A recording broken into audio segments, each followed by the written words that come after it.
Welcome to the Chevy pregame show on Fox. It is a clear, crisp night in the Bronx. The perfect weather for late October baseball. In Game 1 of the World Series, Cliff Lee silenced New York's big bats, and Chase Utley blasted 2 towering shots. The defending champs grabbed the early edge in the series, but buckle up for some fun tonight. Pedro is back in town. The 3-time Cy Young Award winner is ready to face the Yankees, their fans, and those Who's Your Daddy chants.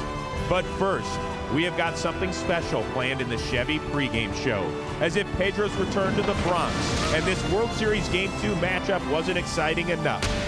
Here to get the stadium rocking is one of New York's favorite sons, international recording superstars Jay-Z and Alicia Keys, here to perform their hit single, Empire State of Mind.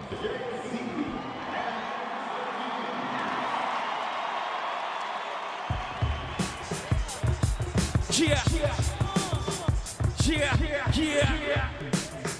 New York, what's up?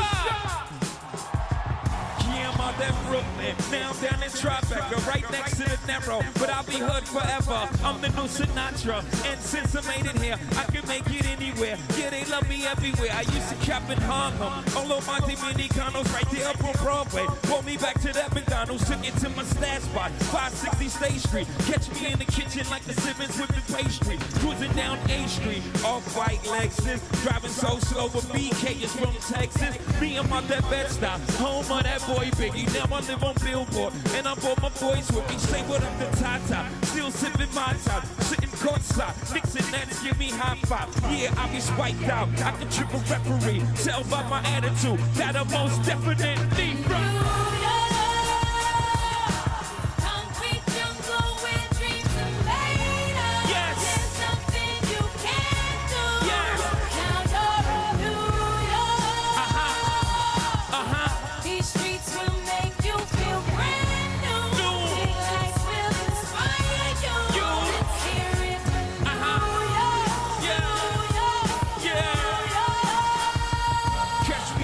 With OG at a Yankee game. Yeah, I made the Yankee hat more famous than a Yankee can. You should know I bleed blue, but I'm not a crypto. But I got the whole nation rocking with my click though. Welcome to the melting pot, corners where they love the rock. African body kid, home of the hip hop. Yellow cap, gypsy cap, dollar cap, collar back for foreigners. It ain't for they act like they forgot how to act. 8 million stories out here in the naked city. It's a pity half of y'all won't make it. Me, I got a plug special where I got it made. Jesus paying LeBron, I'm paying the Wayne Wade.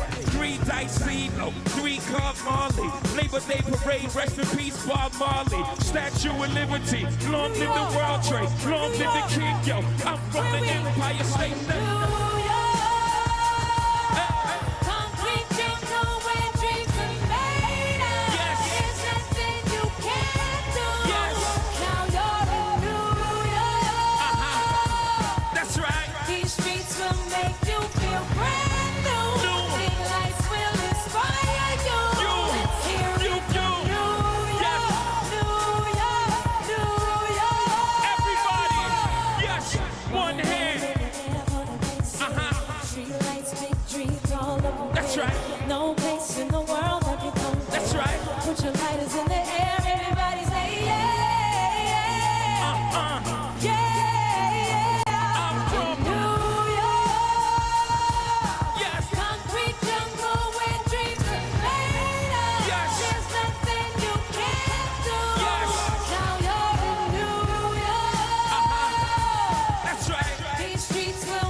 Well, New Yorkers are now in the right frame of mind after that performance as they try to even the best-of-7 series at 1 game apiece.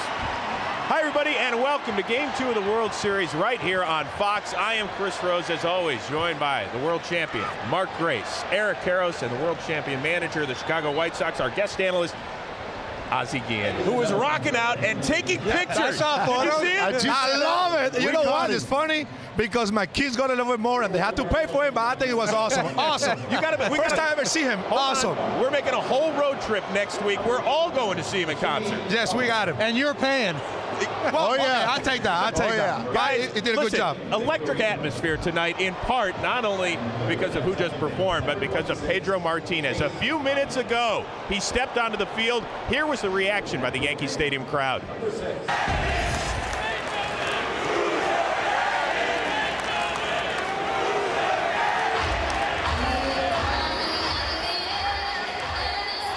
Pedro.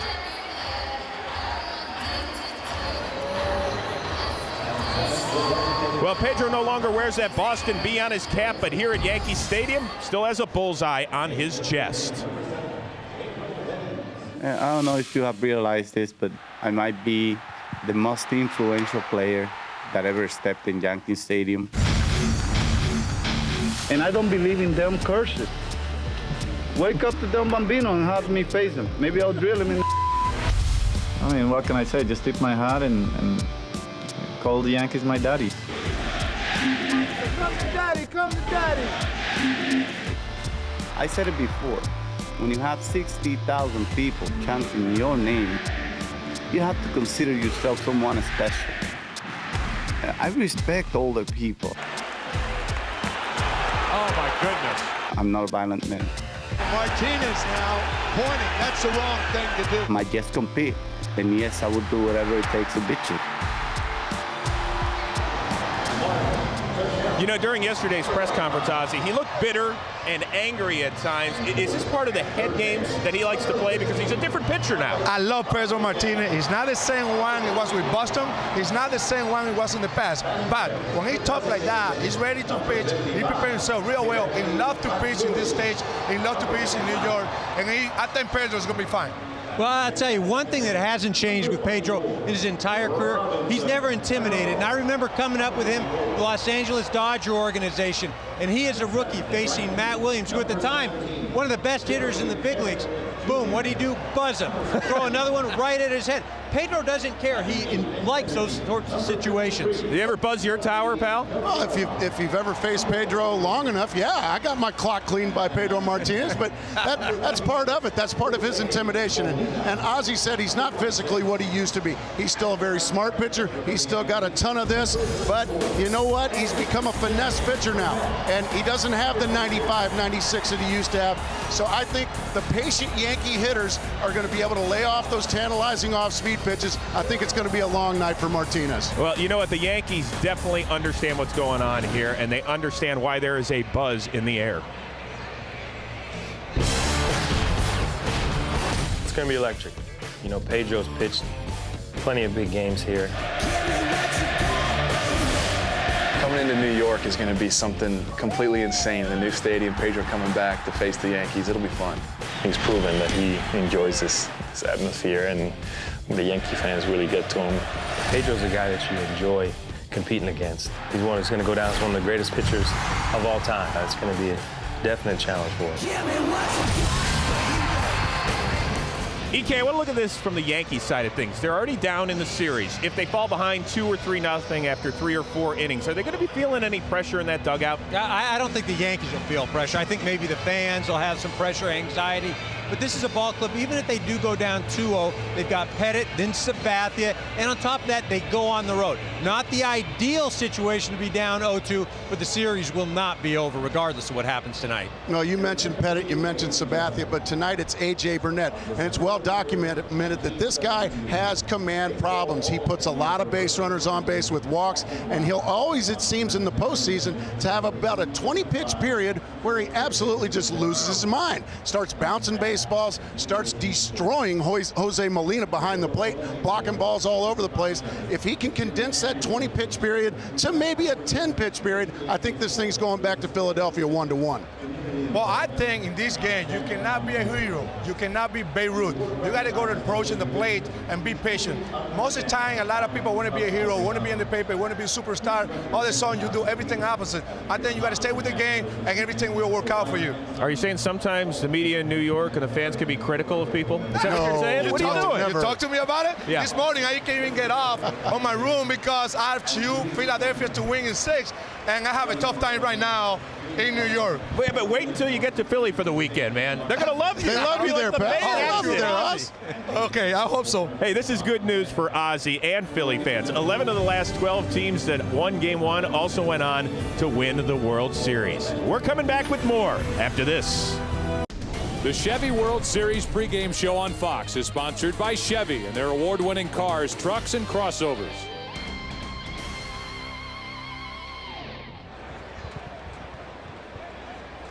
Well, 2 years ago in the World Series, Jacoby Ellsbury stole a base and filled your belly as Taco Bell gave away a free taco to everyone because of Ellsbury's feet. Well, as Jacoby told us earlier today, it's even easier to get fed this time around.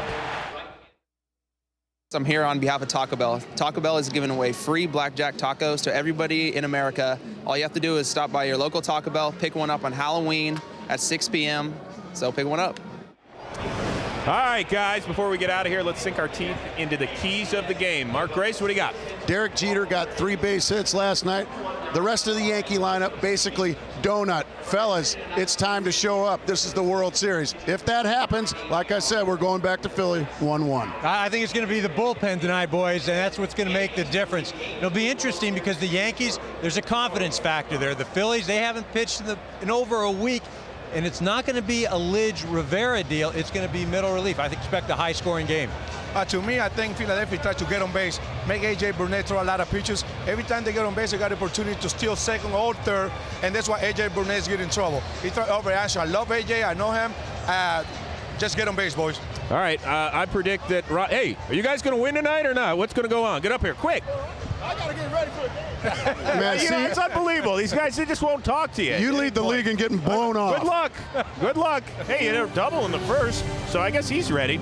Hey, you can see how these two teams stack up so far in the series at worldseries.com/Chevy and enter for a chance to win a new Chevy or tickets to the World Series. So may the best team win at worldseries.com/Chevy. Coming up next, Grammy Award winner John Legend performs the national anthem. Welcome back to the Chevy pregame show on Fox. We are just a few minutes away from first pitch here at Yankee Stadium. The Phillies leading the best-of-7 series 1-0, but it is time right now for the playing of our national anthem. For that, we send it up to the public address announcer, Paul Olden. Please direct your attention now to the microphone behind home plate. And welcome, 6-time Grammy Award winner, John Legend. He will now sing our national anthem. Oh, you say, can you see by the dawn's early light what so proudly we held at the twilight's last gleaming, whose broad stripes and bright stars through the perilous fight o'er the ramparts we watched were so gallantly streaming, and the rockets red glare, the bombs bursting in air, gave proof through the night that our flag was still there. Oh, say does that star-spangled banner yet wave o'er the land of the free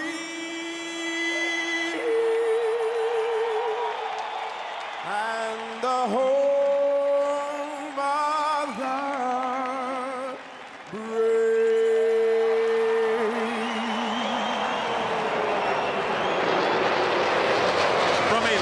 to what should be a classic. Pedro is back in the Bronx.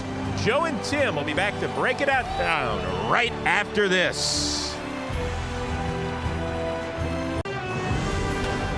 Welcome back to the Chevy pregame show on Fox. We are just a few minutes away from first pitch, so time to send it up to the broadcast booth. Joe Buck, the world is yours, my friend. I don't know about that, but we are ready for Game 2 of this 2009 World Series. I'm Joe. Tim is coming right up. A recap of last night's pretty easy, isn't it? Two main guys. It was the left arm of Cliff Lee, brilliant. It was the big bat of Chase Utley, who went deep twice off Sabathia, and the Phillies took care in easy fashion of the Yankees in Game 1. And I know, Tim McCarver, that the big story in this series right now is that the defending champs are up 1-0. But of more pressing concern is the other big story, and that's that Pedro Martinez gets the ball tonight for the Phillies. It is one of the great stories in World Series history. Just think, Pedro Martinez sitting at home in Santo Domingo last February, inactive. He signs with the Philadelphia Phillies on August the 12th. He has 9 starts. He wins 5 of them. And here he is starting Game 2 in Yankee Stadium. Pedro Martinez. It can't get any better. Yeah, no, and he was terrific in his first postseason start this year at Dodger Stadium, Game 2 of the NLCS, 7 shutout innings on 2 hits. So when you look at this lineup for the Yankees, you can talk about Alex Rodriguez, who's been so good this postseason, but how about these 3 spots? Robinson Cano, Mark Teixeira, you look at their averages, and that 114 average for Nick Swisher has put him on the bench. Jerry Hairston Jr. gets the start tonight in right field for the New York Yankees. Off we go. It's Game 2 right now. Down a game for the first time this postseason. The Yankees now face adversity. Last night, their powerful lineup silenced by an overpowering Phillies lefty. Tonight in Game 2, an old nemesis returns. Can Pedro, an all too familiar foe, write another chapter in an already brilliant career? Or will Yankee bats ignite? Will AJ prove his worth? Hey, the answer's coming up next on Fox. The World Series on Fox is sponsored by Bank of America, Bank of Opportunity. By Windows 7, your PC simplified. And by Geico, 15 minutes could save you 15% or more on car insurance. Beautiful night in the Bronx for Game 2 of this 2009 World Series. And a look at the Phillies starting lineup. It's Jimmy Rollins leading off. Shane Victorino batting second. Chase Utley hits third. Ryan Howard cleans up. Jason Worth is in right. Raul Ibanez in left. The DH is Matt Stairs. Pedro Feliz at third base, and Carlos Ruiz does the catching. He bats ninth. And there's a look at the regular season numbers for A.J. Burnett. During the season, a 13-game winner in the first year of a 5-year, $82.5 million deal. And here it is, his 4th start in the postseason, and it's the same for A.J. when he goes out there. He can't fall behind, because that's when he has to come in with the fastball. But when he is right, if he gets ahead, the best curveball in the game. Before his first pitch, here's our opening pitch, brought to you by Budweiser, with full flavor and a crisp, clean finish. It's what we do. Here's Jimmy Rollins. Last night, 1 for 4. See how patient the Philly hitters are against Burnett, and if he can get out in front. Strike 1.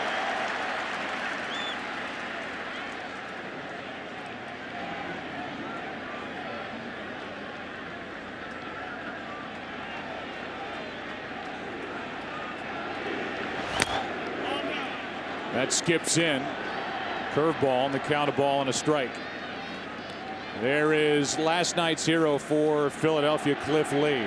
9 innings, no earned runs, only 6 hits. 52-degree night in New York. And Rollins pops it into left. Right at Damon. 1 out. Well, you know, 1/9 of the defense. And the rest of it brought to you by Moto Blur. As we look at the outfield left to right, Damon, Cabrera, Hairston Jr. Around the infield, A-Rod, Jeter, Robinson Cano, and Mark Teixeira, with Jose Molina has become the catcher for A.J. Burnett. Here's Victorino. Shane had a hit last night, scored a run. 1 for 4. Chase Utley on deck. And a strike on a 95-mile-an-hour fastball. Fourth start this postseason for Burnett. 3 no decisions. Yankees are 2-1 in his starts. Ball 1.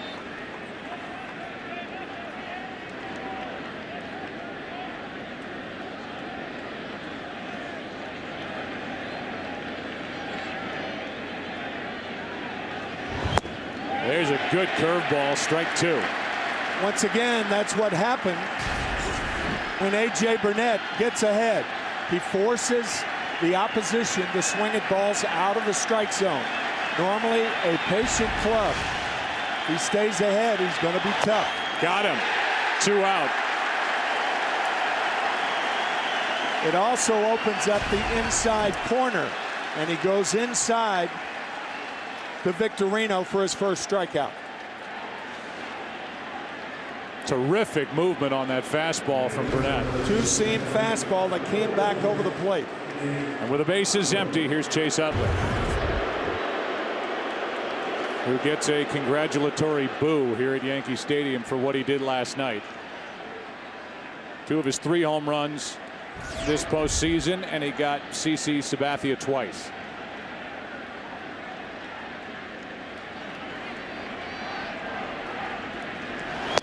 Strike 1 to all 3 hitters.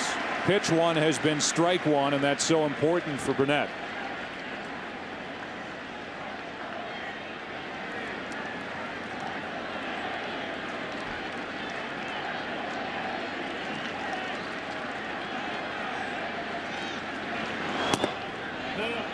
Breaking ball misses low in the count 1-1. We talked about it last night for Chase Utley. Joins Babe Ruth. The last time a left-handed batter hit 2 home runs off a left-handed pitcher in the same World Series game. 457 World Series games since Game 4 of 1928. Here's a 1-1 to Utley. Low, 2-1. And as we said last night, the one impressive thing about Chase's home runs last night, they were both hit with 2 strikes. Normally hitters cut down on their swing with 2 strikes and try to protect the plate. Not last night with Utley.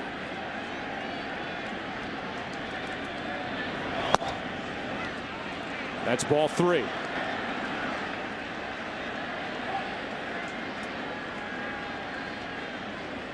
Utley has now reached in 26 straight postseason games, which is a baseball record, by hit, walk, or hit by pitch.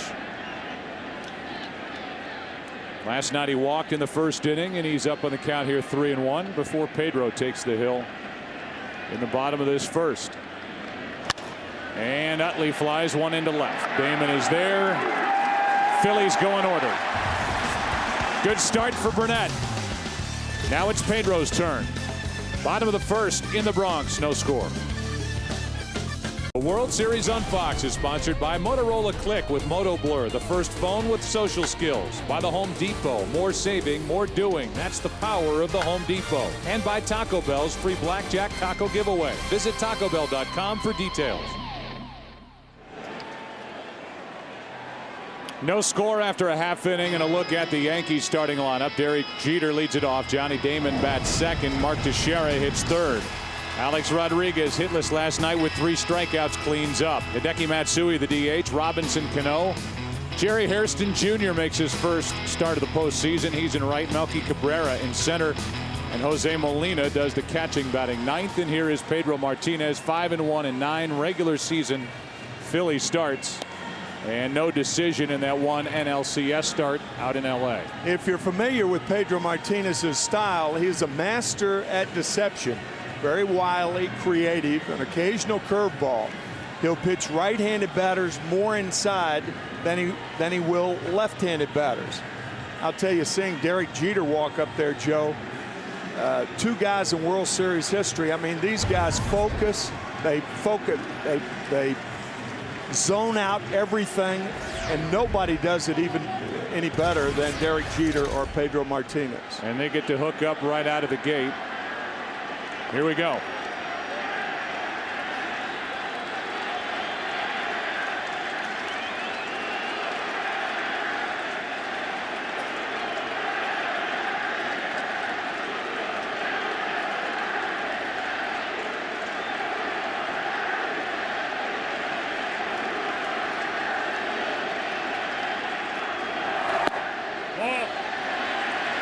Ball one low. Talking to these Yankee hitters, Johnny Damon in particular, talked about the importance of getting that changeup over for Pedro and for the Yankee hitters to lay off it when it's in the dirt. And that "Who's your daddy" chant, referencing a comment that Pedro made back in September of 2004. The month before, Pedro's Boston Red Sox had that comeback down 3-0 in the ALCS. Pedro pitched in Game 7 in relief at the old Yankee Stadium. That's at the knees, and strike 2 on Jeter, who had 3 hits last night.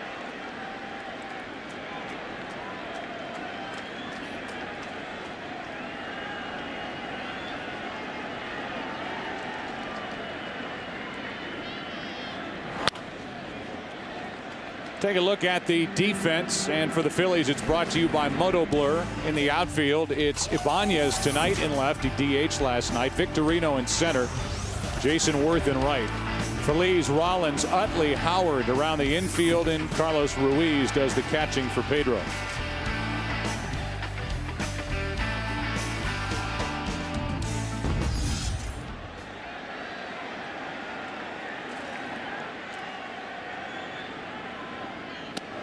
Breaking ball stays up and in.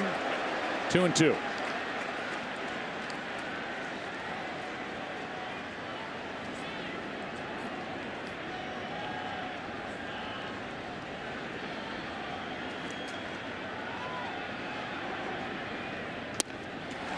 Ball 3.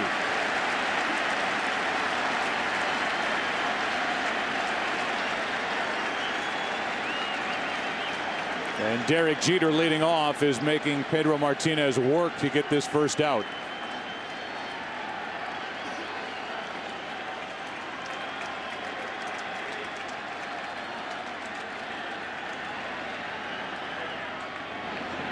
And a good start for Pedro as he gets Derek Jeter.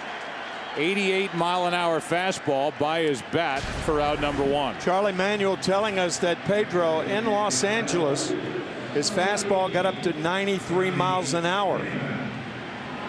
There is so much deception. Again, those long fingers that Pedro Martinez has, it seems like even an 88-mile-an-hour fastball, he hangs on to it a little longer.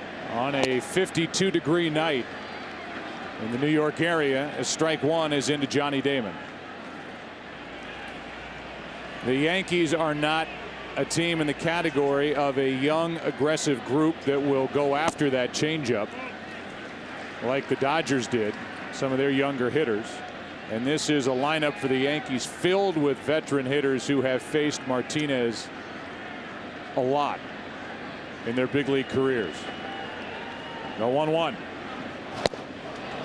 There's a good changeup and strike 2. And in Johnny Damon's case, not only faced him a lot, but played behind him a lot when they were teammates with the Red Sox. Good changeup there in a perfect spot. And to the right side, foul. Home plate umpire tonight is Jeff Nelson. Brian Gorman is at first, Mike Everett at second, Dana DeMuth at third. Down the right field line is the crew chief Jerry Davis, and Joe West needs better lighting for his headshot. He's down the left field line. That changeup just foul down the right field line.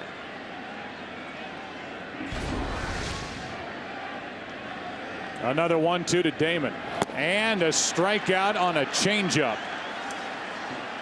So a strikeout on a fastball of Jeter and a strikeout with a changeup on Johnny Damon. There aren't too many pitchers in baseball who could throw 3 changeups in a row like Martinez just did. The Home Depot tools to victory here tonight. Well, the Phillies came in here wanting 1 win. So they are playing with house money, and the croupier is Pedro Martinez. A must-win situation for the Yankees? I think so. I agree. With 2 out, nobody on, Teixeira. Takes an 86-mile-an-hour fastball up, 1 ball, 1 strike. And also, it may be the first time the word croupier is on a baseball telecast. With 2 out, nobody on, Teixeira, who was 0 for 4 last night, who is hitting only 186 this postseason, is in the hole now. And Pedro Martinez, in his return to the Bronx, new Yankee Stadium, could strike out the side here in the first inning. If Teixeira gets Martinez to throw strikes, Martinez is the type pitcher that Teixeira could break out against. The reason for that is Pedro doesn't throw hard enough to get inside on Teixeira. That's how American League pitchers try to pitch him. High, tight fastballs and breaking balls away. If Pedro throws strikes to Teixeira, Teixeira could break out of it. The Yankees need that to happen. 2-2 pitch. And a pop-up straight up on the infield. And it is Rollins who takes over and makes the play. He and Ryan Howard shoot each other a glance on their way back to the dugout. Good start for Pedro. No score after 1 in game 2. We welcome you back to the second inning. No score. Chevy and baseball have teamed up to give fans a chance to win tickets to the postseason, and even better, you have a chance to win a new Chevy. Just register at worldseries.com/Chevy and may the best team win. A.J. Burnett had an uneventful first inning, and he will work to Ryan Howard, Jason Worth, and Raul Ibanez here in the second. Surprised at the lack of a response for Pedro Martinez in the bottom of the first inning. This crowd is very quiet here for game 2 at the beginning. It really is. First time that Pedro's pitched in this park. And there's plenty to talk about with regard to the Philly right-hander as Burnett brings it to Howard. A high strike, 0-1. Ryan Howard had to deal with the left-handed Sabathia last night. Doubled in his first at bat and struck out his next 2 times up. Tonight a right-hander, and 40 of the 47 home runs Howard has hit this year, that includes the postseason, have come against right-handed pitching. 1 ball, 1 strike.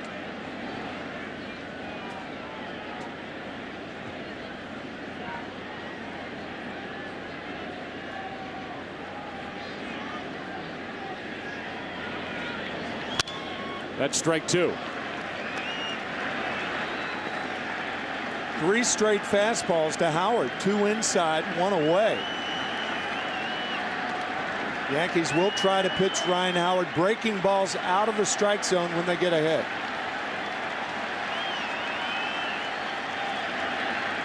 And Howard just gets a piece as Burnett gives him a curveball. Still 1-2. This Philadelphia club, they are the defending champs. 93 wins during the regular season, and they won the NL East by 6 games over the Marlins. Charlie Manuel, in his 5th year, has won the NL East 3 straight seasons. A 1-2 again, and a strikeout for Burnett, his 2nd of the night.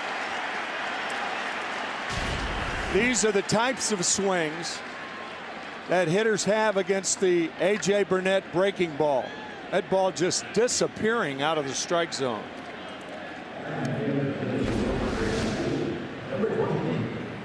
Brings in Jason Worth. We talked about it during the ALCS with regard to A.J. Burnett, that when he gets that curveball working, and it's like that, and he has his control, he is in that same category with Beckett,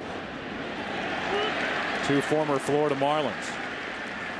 Beckett can just get to the next level when he snaps off the good curveball, and you see it early, and Beckett looks like he's got good control here tonight, at least to the first 4 batters. He's 0-1 on Jason Worth, and now a ball and a strike.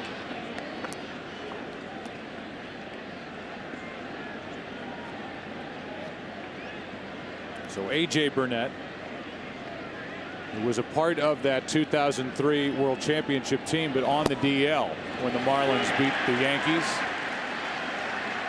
Is now up on the count to Jason Worth, 1-2.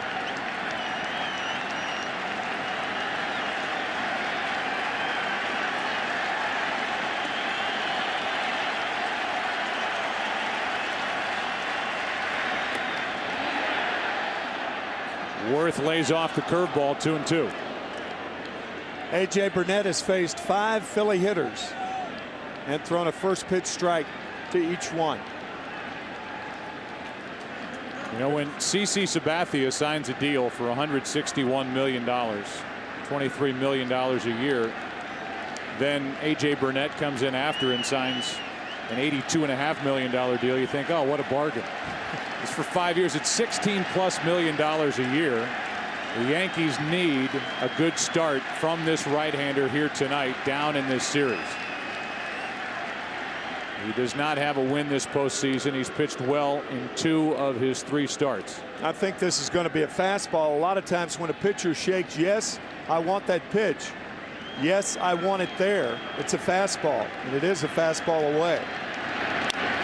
A running fastball, as it turns out, that came inside to Worth, and the count's still 2-2. Hitters pick up on that too. You can't shake your head yes twice, because when you do that, what you're telling your catcher is, yes, I want that fastball. Yes, I want it there. This will be a curve here. And reaching for it and fouling it is Worth. Jason Worth hit 1 of 3 home runs against A.J. Burnett on May 22nd. In that game, the Phillies beat Burnett 7-3. A.J. went 6, allowed 5 runs on 8 hits.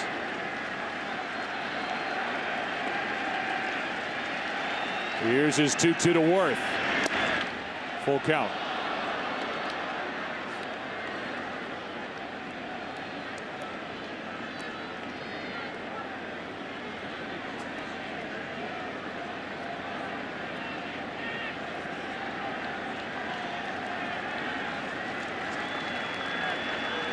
On 3-2, a breaking ball and a ground ball to third, picked up by Rodriguez. 2 gone. Raul Ibanez is coming up, and he was a big piece of the puzzle acquired during the offseason.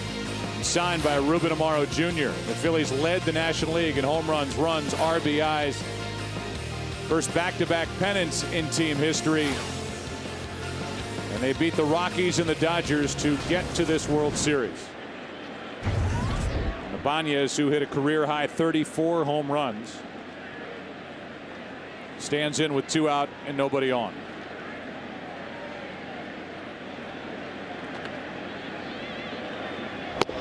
Strike 1. So for all 6 batters, A.J. Burnett has thrown a strike on the first pitch. And all fastballs.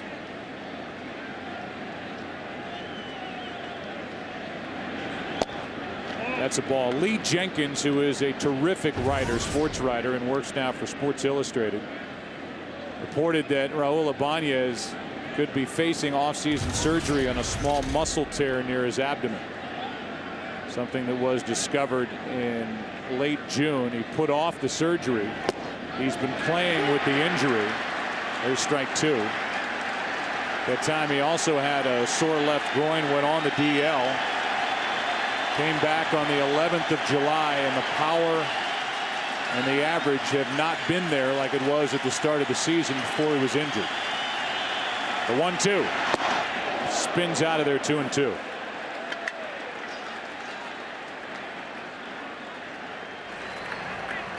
Matt Stairs, the DH, on deck.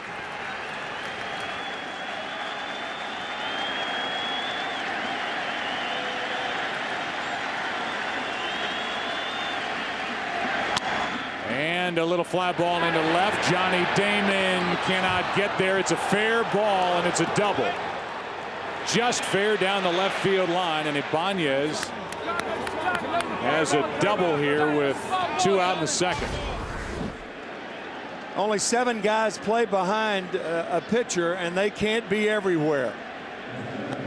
No way to defend a ball hit down the left field line. It looked like it may have hit on the inside of the line and bounding into foul territory and into the stands. So now with Ibanez at second and 2 out, Matt Stairs could put Philadelphia on top with a base hit. See if Stairs gets a fastball on the first pitch. No, I don't think so. Oh, I was wrong. And it is a strike. All 7 hitters. 0-1 on Stairs, who hit 5 home runs during the regular season. Matt Stairs, a very funny guy, born in New Brunswick in Canada. Loves the fastball.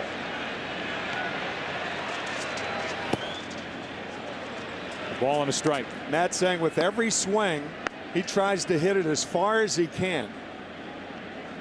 And he did last year in the NLCS against Broxton. Yeah. And the Dodgers in a home run at Dodger Stadium that took your breath away if you were there watching it, no matter who you were rooting for. If you were a Philly fan or a Dodger fan, it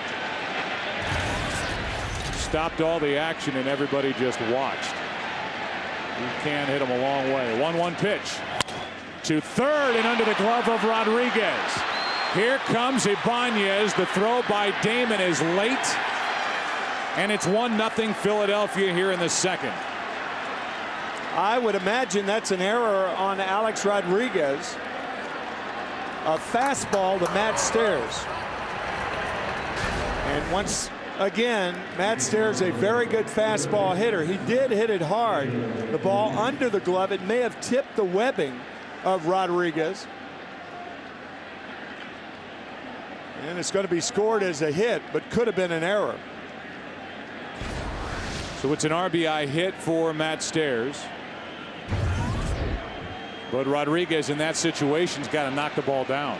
Yeah, you're right. That keeps it first and third with 2 outs. Instead, it got under his glove, and the Phillies score first. It took until the 3rd inning last night. It happens here in the 2nd inning with a 2-out double by Ibanez, who scores on the hit by Matt Stairs. The 0-1. Strike 2 on Pedro Phillies, the number 8 hitter. I think the first thing you're thinking, man on second and 2 outs. You're thinking if you have to range to your left or to your right, then you can keep the ball in the infield. But when the ball's hit right at you, you're thinking about making the play.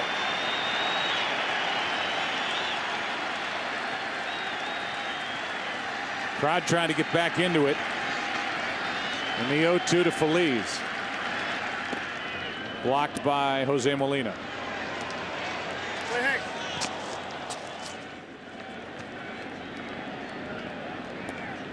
So Matt Stairs, who got the nod as the DH, 6th on the all-time RBI list by a DH among active players. But just a .219 hitter in his career against the Yankees has put Philadelphia on top here in Game 2 of the World Series. And the 1-2 pitch from Burnett to Phillies. And a strikeout ends the inning. 3rd of the night. But in the inning, the first 2 hits of the night. Ibanez a double, Stairs an RBI single. 1-0 Philadelphia after an inning and a half. The World Series on Fox is sponsored by Budweiser, with full flavor and a crisp, clean finish. It's what we do.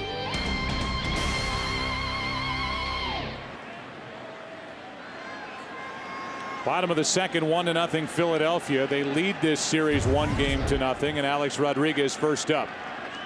Struck out 3 times last night, 0 for 4. First hitless game of this postseason, strike 1 from Pedro Martinez, who is 5'11", 193 pounds, all heart. Turned 38 on Sunday, 3-time Cy Young Award winner, and working on 12 days of rest. This is the first time he's pitched against the Yankees on the other side of 161st Street. That's strike 2.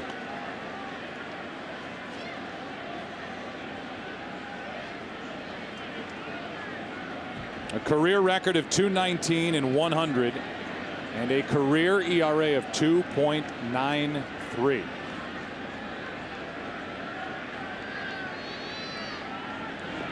That's something, Tim, in what's known now as the steroid era in baseball, to have a career ERA of 2.93. Staggering, isn't it? He made that comment, we talked about it last night, that he might be the only man who brings fear to fans without pitching. From the way this crowd is reacting, his words mean something. What a quiet crowd. Alex Rodriguez wants to wake him up in the count 1-2. Pedro also said to the media, I don't know if you know this, but because of you guys, in some ways, I might be at times the most influential player that ever stepped in Yankee Stadium. And we'll detail some of that history in the bottom of the second. 1-2 to Rodriguez. Another foul back. In his career against the Yankees, he is 12 and 13. He's making his 38th start against New York.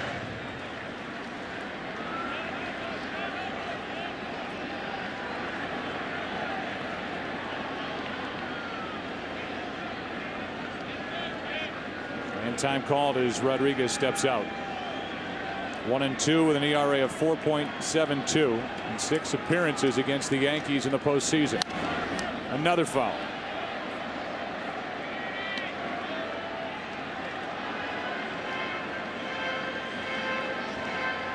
It was a late decision by Charlie Manuel and Rich Doobie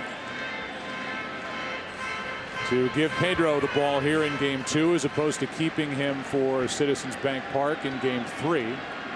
And Cole Hamels will get the baseball and take on Andy Pettitte on Saturday night. Martinez and Rodriguez in a battle, and it continues. You could see Carlos Ruiz playing cat and mouse behind the plate, even with nobody on at second base. He went inside to Rodriguez, pounded the glove a couple of times, and then went outside.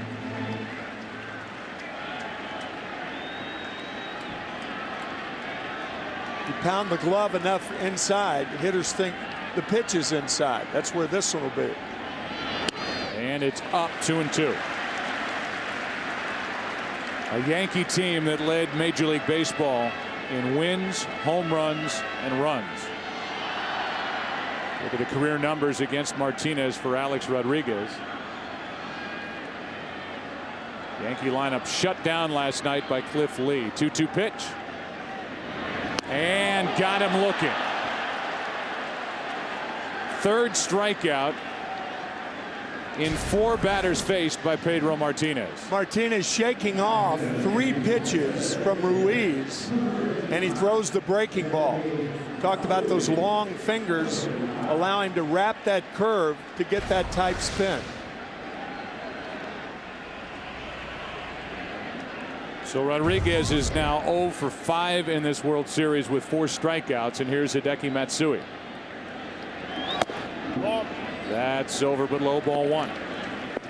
That good velocity that Charlie Manuel talked about and that Pedro showed in game 2 of the NLCS, it isn't what it was that afternoon at Dodger Stadium. It's in the upper 80s, but you talked with Joe Girardi, Tim, before the game about the importance of the difference in velocity between fastball and changeup. That's what's most important to Pedro. Absolutely. In other words, he can reach 87 with the fastball, but if his changeup is 73, that's still very effective. He does not have to throw a 91 to 93 mile an hour fastball to be effective. This is a breaking ball. Upon release from the hand, it was going 70, and when it crossed home plate, going 65. Here's a 2-1 to Matsui, and he waits on it and grounds a base hit through the right side. So for Pedro against the Yankees, roll the tape back to 1999, September 10th, And a career-high 17 strikeouts in a win at the old Yankee Stadium. 0-3 ALCS, Game 3. Throwing down 72-year-old Don Zimmer. An ugly incident at Fenway. Game 7, Grady Little stayed with a tiring Pedro. The Yankees rally and go to the World Series. And then in September of 2004, he said this. I mean, what can I say? Just tip my hat and call the Yankees my daddy. Those chants started when Pedro made his way out to the bullpen to warm up for tonight's game. Here's Robinson Cano, 1 on, 1 out. And that chant started to get some traction, and people in Yankee Stadium started to join in. And then about, I don't know, 30 seconds into it, when it started to pick up some steam, then the speakers started blaring some Jay-Z music, and it drowned it out. And that was about the last time we've heard this stadium really get on Pedro. Here's an 0-1. Off the hands and fouled out of play. 88-mile-an-hour fastball, strike 2. Those stories were plastered all over the New York papers today, and Don Zimmer was even called and quoted this morning in one of the papers saying, look, I have nothing against Pedro. The next day I held a press conference. I said it was not Pedro's fault for him throwing me down. I apologized about that. But Pedro brought it up again yesterday. He brought it up again, but he had a new twist to the story. Yeah. 6 years later, here's an 0-2 pitch fouled back by Robinson Cano, and Martinez intimated that Don Zimmer said something about Pedro's mother. And that was a part of that throwdown at Fenway Park, and that's what caused the media to call Don Zimmer, and that was his reaction, saying that he didn't say anything about Pedro's mother, and he's already apologized for it. Here comes the 0-2. Up and away. 1 ball, 2 strikes on Cano, who was hitting only .211 this postseason after hitting .320 during the regular season, 6th best average in the American League. He has no homers, hit 25 during the regular season. So offensively, for the most part, Cano has been missing in action for New York this postseason. 1 on, 1 out, 1-2 pitch. Still 1-2. That's the thing about hitters against Martinez. You can't center the ball, and often when you do, your body is out in front, and then when he throws a fastball that you would normally paced, then you're behind it and you're back. He can get you in that pendulum going from back to forward, back to forward, primarily because of that changeup.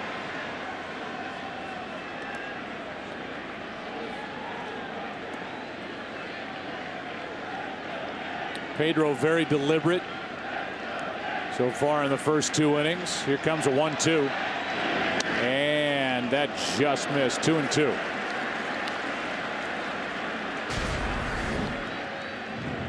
Tried to throw the breaking ball away, and it went around the plate.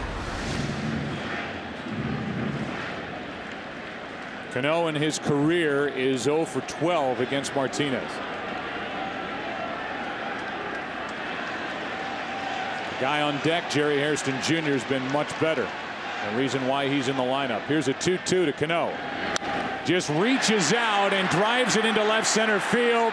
Diving catch by Ibanez. What a play by Raul Ibanez. 2 out. Ibanez did not play in last night's game. He was a designated hitter. And that ball coming back to Raul, and a diving catch and a beauty. Fine play by Raul Ibanez. Ibanez dropped a ball in Colorado during the division series, and when we talked to Charlie Manuel about it before the game, he said that's the only ball I've seen him drop all year. He's really been better than advertised in the outfield, and he covered a lot of ground on that ball hit by Cano for a big second out. Last year, the Phillies had Pat Burrell in the outfield, and Ibanez an upgrade at the plate and in the outfield from a year ago for Philadelphia. 1 on, 2 out. Here is Hairston Jr., who takes the ball. 10 for 27 in his career against Pedro Martinez. But that's not the real reason why he's in the lineup. The real reason why is that Nick Swisher isn't hitting. If Swisher was hitting, Hairston would be on the bench. But he's just 4 for 35, Swisher, with 1 RBI, so he's in the dugout. And Hairston takes ball 2, 2-0.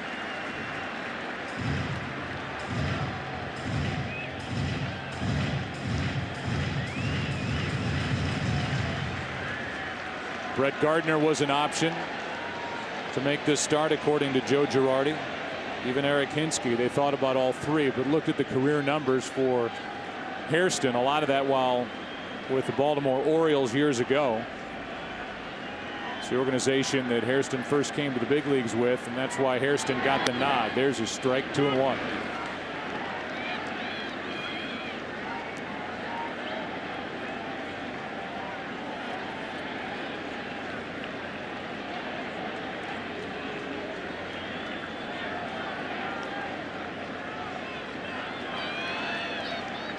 Here's a 2-1. Inside corner, 2-2, and Hairston didn't like the call. Now that's just an idea. Martinez, he will throw any pitch on any count. He gets the breaking ball over 2-0 and then throws the fastball for a strike. Hairston thought it was inside, looked like it had part of the plate.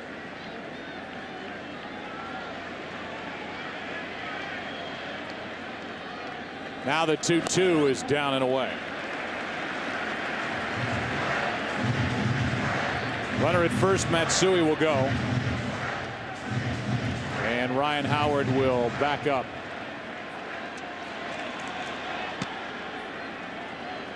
And play behind Matsui. All right. 3-2 and a fly ball into right.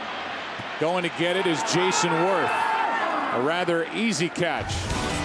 A catch that wasn't easy by a guy who was brought to Philadelphia for his bat. Makes a diving catch in the second inning. Still 1-0 Philly after 2. Little peek at David Hill and his beautiful daughter Annie here at Yankee Stadium. Tim Brosnan to his right, your left. And this year on Halloween, it's all treats and no tricks for America from Taco Bell. Free blackjack tacos from Taco Bell. No stolen base required this year. Ground ball to short off the bat of Ruiz. Jeter takes care of it. 1 pitch, 1 out. And even with the Yankees, Tim, trailing here 1-0 in the 3rd inning, New York has to be very pleased with what they're seeing out of A.J. Burnett. No, throwing strikes and early strikes. 8 of the first 9 hitters strike 1. Actually, 9 of the 9 first hitters. So all 9 hitters strike 1 with the fastball. Second time through the lineup, you have to start mixing things up and throwing more breaking balls early in the count. Jimmy Rollins fly to left his first time up and takes a strike on a 92-mile-an-hour fastball. He's been consistent with that. Victorino will follow. He's wearing a microphone tonight, and we'll give you a listen as to what he was saying earlier after his first at bat in a moment. That's down and in. 1 ball, 1 strike.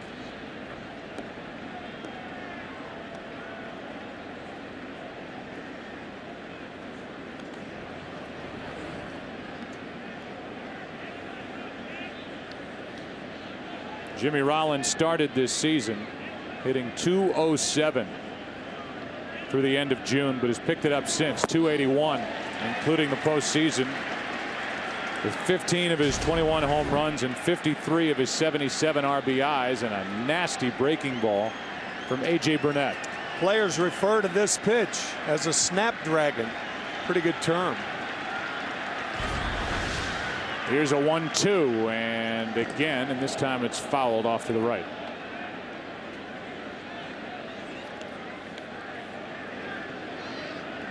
While it's a 52-degree night here, a lot of talk with the two clubs that on Saturday in Philadelphia the temperature might get into the 70s. As we are approaching the month of November. Rollins takes ball 2, 2-2.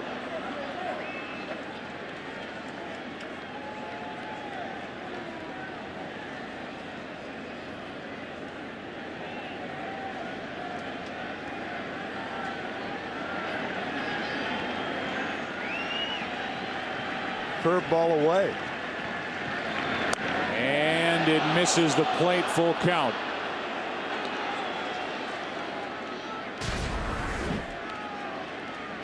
Just outside.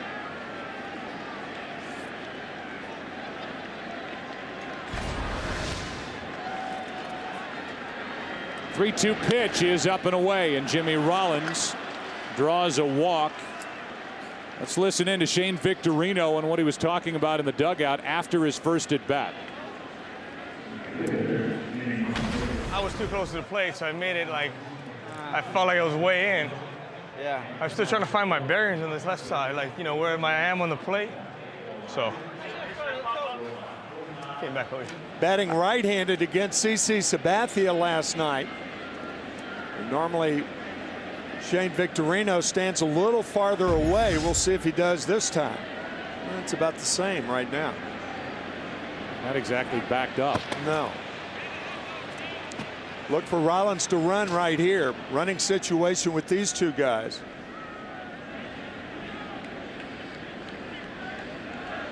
And what that does for Victorino is give Shane a lot of fastballs to hit. Those are the threat of the running game, and Victorino, a very good fastball hitter, as Rollins draws a throw. Jose Molina has been the catcher for A.J. Burnett.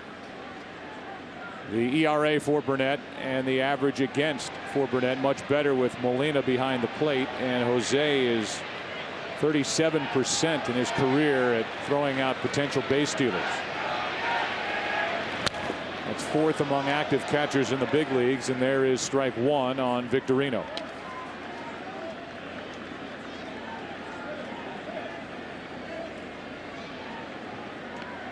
Number 1 on the active list, by the way, is Pudge. Ivan Rodriguez at throwing out base stealers. And number 3 on the list is Jose's little brother Yadier. He's at 41% if you round up for his career. Gold Glove Award winner. Here is an 0-1 pitch. Instead, and pretty close. Rollins got back just in time. A.J. Burnett showing quick feet there. Speaking of feet, Jimmy Rollins lifting that right foot up. He may have been going before that throw to first base.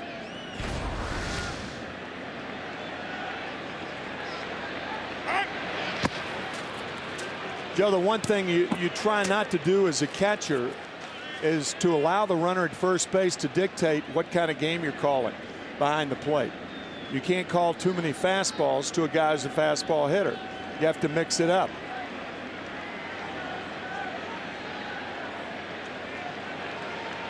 Here comes one inside to Victorino, and that one gets away. Supposed to be inside, and it was way up and away, and now Jose Molina wants to go talk as the count evens at 1-1 to Victorino. I think Molina is going to tell A.J. not to use the slide step to that degree. This is a delivery toward home that is totally off kilter. The ball goes way up and away.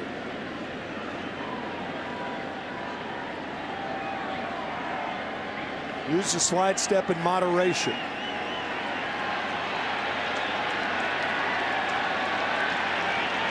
Molina calls for the curveball. Runner starts and stops, and Victorino strike 2. Rollins made a little step towards second. Stopped, and a good pitch from A.J. Burnett. You see that he's had these Philly hitters missing that curveball by a lot.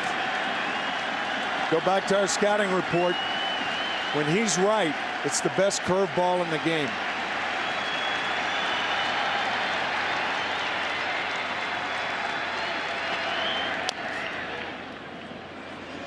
The Victorino gets a piece with Chase Utley on deck.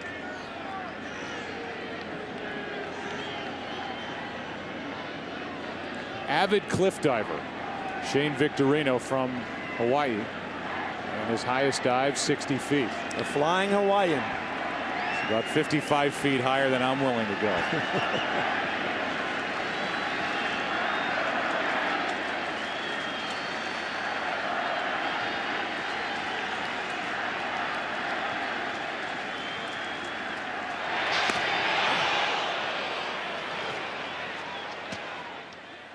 Rollins during the regular season with 31 stolen bases, 4th best number in the National League, and this Philly team number 2 in the National League in steals, number 1 in stolen base percentage, and that's impressive, Tim, when you combine that with the fact that they led the National League in home runs with 224. Oh, they have a terrific offense, different from the Yankees, but very, very good. You know, the one thing we have not talked about is the possibility of a wild pitch with Burnett. We talked about his breaking ball being good.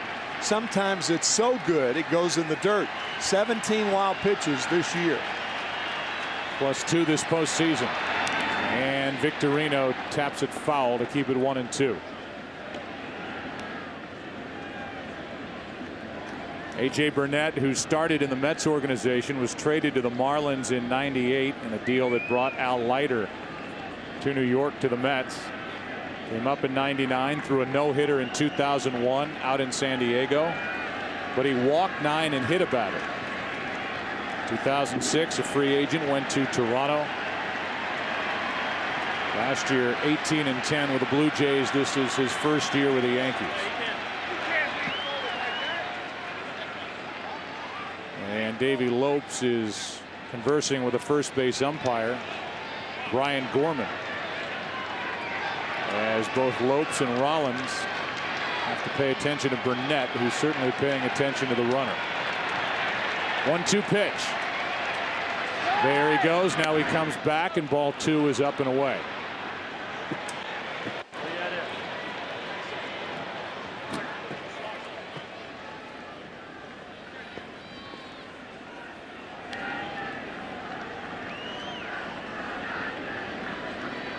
Victorino is hitting .350 this postseason before that first inning strikeout.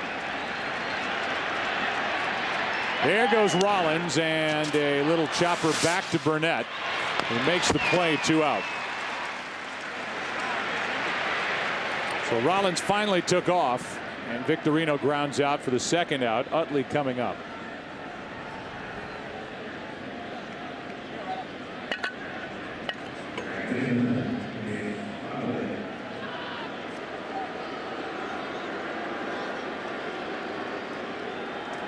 Before Utley digs his way in, we look ahead to what comes your way Sunday here on Fox. And it is a Super Sports Sunday with the Giants and Eagles at 1 p.m. That's in Philadelphia, the battle for first in the NFC East. 4:15 Eastern, Vikings at Packers with Brett Favre coming back to Green Bay. And then at 8 o'clock, Game 4 of this World Series with the Yankees and Phillies in Philadelphia. And it starts with America's #1 pregame show. It kicks off a Fox NFL Sunday doubleheader. And in that pregame show, Terry Bradshaw will have a sit-down interview with Brett Favre. He's been very critical of Brett Favre with his waffling on his career, retiring, coming back a couple of times. And from what I understand, the interview is not a yuck fest. It is a serious interview between those two. Well, one former quarterback, one current quarterback. That's this Sunday. That's in the dirt, and Molina with a pickup of ball 1. Gives you an idea of how quick Molina is behind the plate, spearing that short hop.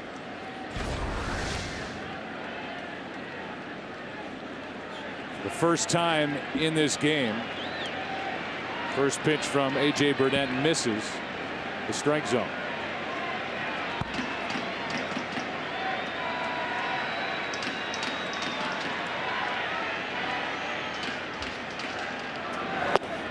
And now way outside, 2-0.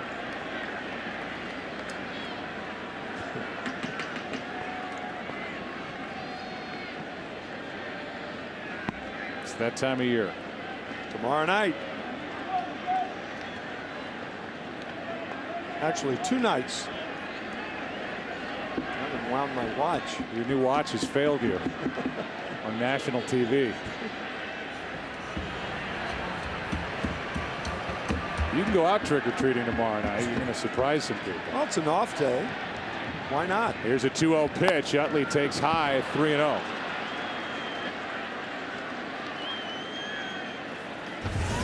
So 3-0 is A.J. Burnett has slowed the pace of this game down considerably. It happened when Rollins reached on the walk. And now with a count of 3-0, Chase Utley is going to be intentionally walked, and that brings up Ryan Howard with 2 on and 2 out. How many times, at least in recent memory, has a hitter been walked to face a man who's hit 45 home runs and 141 RBIs? That does not happen that often. By the way, 40 of those home runs have come against right-handed pitching. Dave Island goes out to talk to A.J. Burnett. And we go back to the second inning and look at the pitch sequence. Fastball inside. So with the count 1-2, Ryan Howard fouls it off, and then the check swing to get it. Fastballs, then the curveball first time around, and that was a strikeout to start the second. In that inning, a 2-out double by Ibanez, and he scored on a base hit that got under the glove of Alex Rodriguez. Hit by Matt Stairs, which made it 1-0 Philadelphia. Now it's 2 on, 2 out, and Ryan Howard at the plate. Ball 1 inside. With that intentional walk, the Yankees also bring up a guy who has more RBIs over the last 4 years than anybody in the game. 572. A 1-0. Big rip. A ball and a strike. Ryan Howard knows he had a pitch to hit then. That last pitch was down in the strike zone. Ryan Howard, a very good low ball hitter, and Burnett did not get the ball inside like he wanted to. Yankees will try to pitch Howard fastballs in and breaking balls out of the strike zone. And that one drops in for strike 2. A good A.J. Burnett curveball.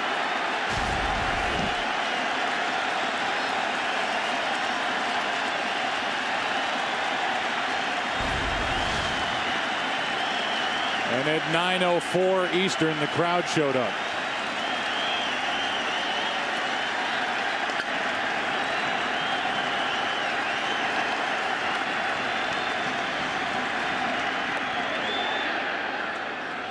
Two and 2.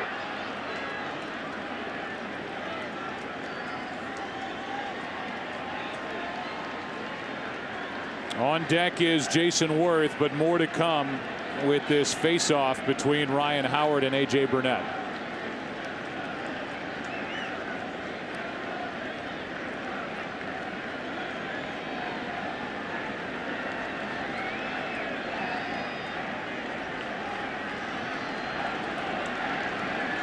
And for you on Saturday night, Tim, when you go trick-or-treating, 71 in Philadelphia.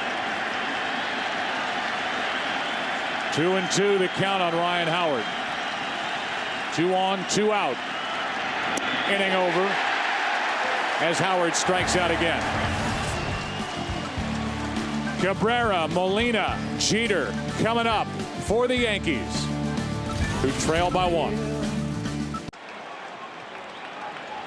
Bottom of the third inning, number 8 hitter Melky Cabrera first up for New York. The Yankees have yet to figure out Pedro Martinez. A base hit, ground ball base hit by Hideki Matsui with 1 out in the second is all the Yankees have tonight. Cabrera hits it well to center. Back is Victorino in front of the track. 1 out.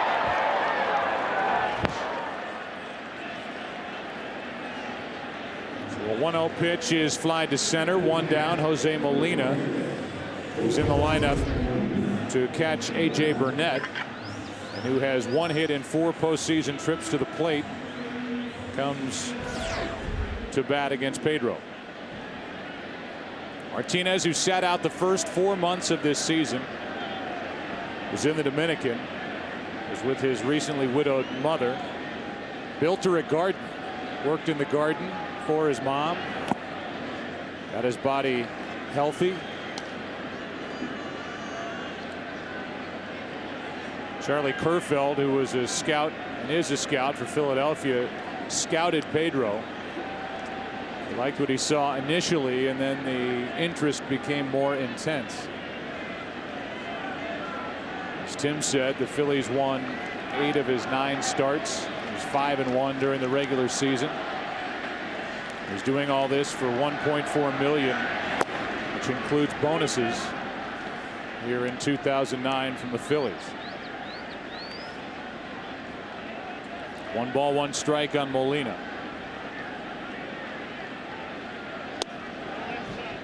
Ball 2. Were there teams willing to take a chance on Pedro Martinez in spring training? Well, of course, but the price was too high. So the Phillies won out by waiting, and he has paid big dividends. Here's a 2-1 pitch to Molina. Inside, 3-1. Pedro, who helped turn around the Red Sox in 1998. He was traded there for Carl Pavano and Tony Armas Jr. Here's his resume: 3-time Cy Young Award winner, 1 time in the NL with Montreal, 8-time All-Star, and a strike to make it a full count on Jose Molina.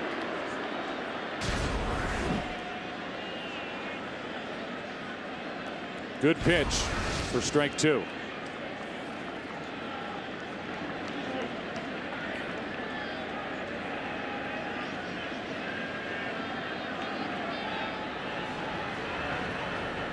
With 1 out, Molina fouls it. Pedro came up with the Dodgers in 1992, traded to Montreal in '94 for Delino DeShields, and traded to Boston in 1998.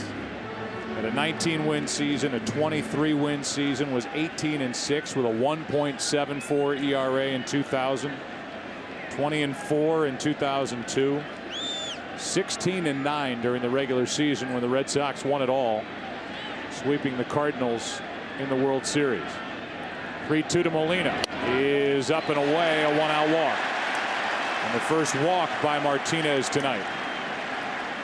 Prior to tonight's game, Derek Jeter was named the 2009 recipient of the Roberto Clemente Award, presented by Chevy.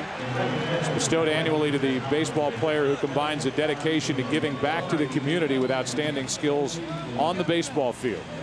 Since 1996, Derek Jeter's Turn 2 Foundation has awarded more than $10 million in grants to programs that promote academic excellence, leadership development, and positive behavior in kids. Jeter, a guy who had 4 rings after his first 5 full years in the big leagues. 3 hits last night, struck out his first time up tonight. 1 on, 1 out, and strike 1 from Martinez. Derek Jeter and Yogi Berra always kidding one another. Berra, who has 10 World Series rings, and Jeter with 4. Derek said, "I'm going to catch you," and Yogi said, "No, you're not." You see Charlie Manuel and Sam Perlazzo trying to get Ryan Howard's attention. Now Howard plays behind Jose Molina. It's important because Jeter likes to go to right, and he's in the hole 0-2.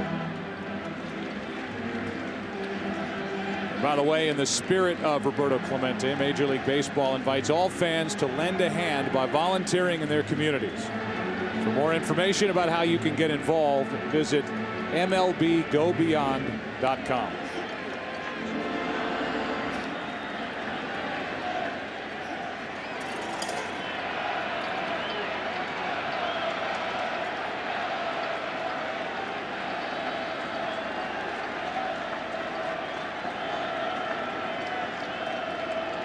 The 0-2. Fouled third base side. Talk about those great years in Boston for Pedro. Pedro came to the Mets as a free agent in 2005 and combined 32 wins in 4 years for $53 million. Had a tough time staying healthy. Now with their division rival, the Phillies. And the 0-2. Ball one.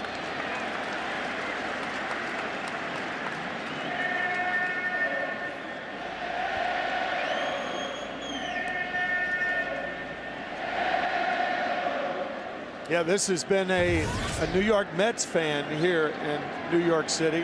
A New York Mets fan's nightmare. The Phillies facing the Yankees in the World Series.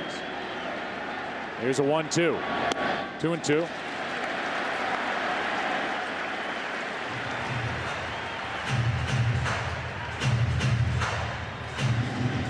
Charlie Manuel was taken with how smart a baseball man Pedro Martinez is.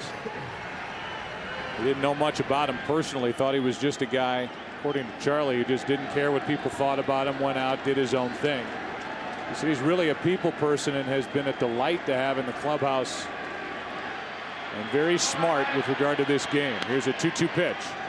Got him looking, and Jeter strikes out for the second time tonight. I think he quick pitched Derek Jeter then. We talked about how wily and savvy Martinez is. I think that was a quick pitch. He barely stopped. Look how quickly he gets rid of the ball.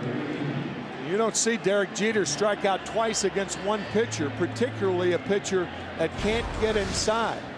But I think Pedro quick pitched Jeter. Then I'll tell you, he is very, very smart on the mound.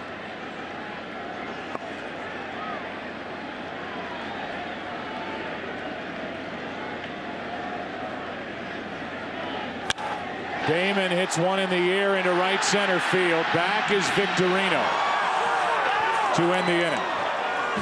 A walk, a man left. Yankees have stranded 2 as we give you a look outside the new Yankee Stadium. We go to the 4th, 1-0 Philadelphia. The World Series on Fox is sponsored by State Farm. To us, nothing's more important than being there. By BlackBerry. And by DirecTV. No one else has all your favorite channels in HD. 4th inning rolls in, and up above, aerial coverage brought to you by DirecTV. For the most sports in HD, call 1-800-DirecTV. Glad they're with us, and this was a gorgeous day here in New York.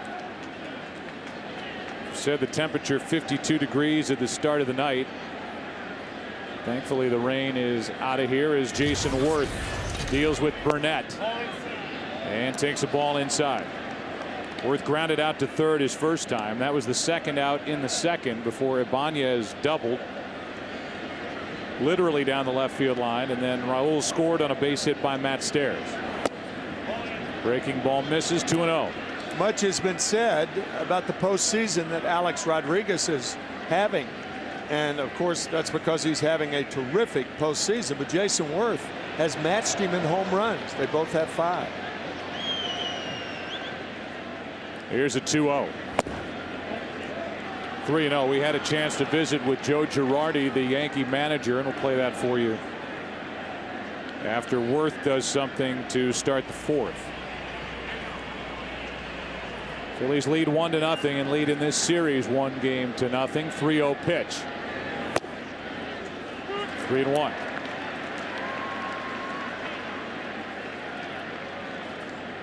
A.J. Burnett has walked 2 in this game, 1 intentionally. Had the highest walk rate in the American League during the regular season. 3.78 per 9 innings pitched, and he runs the count full as Jason Worth hammered at that 3-1 fastball.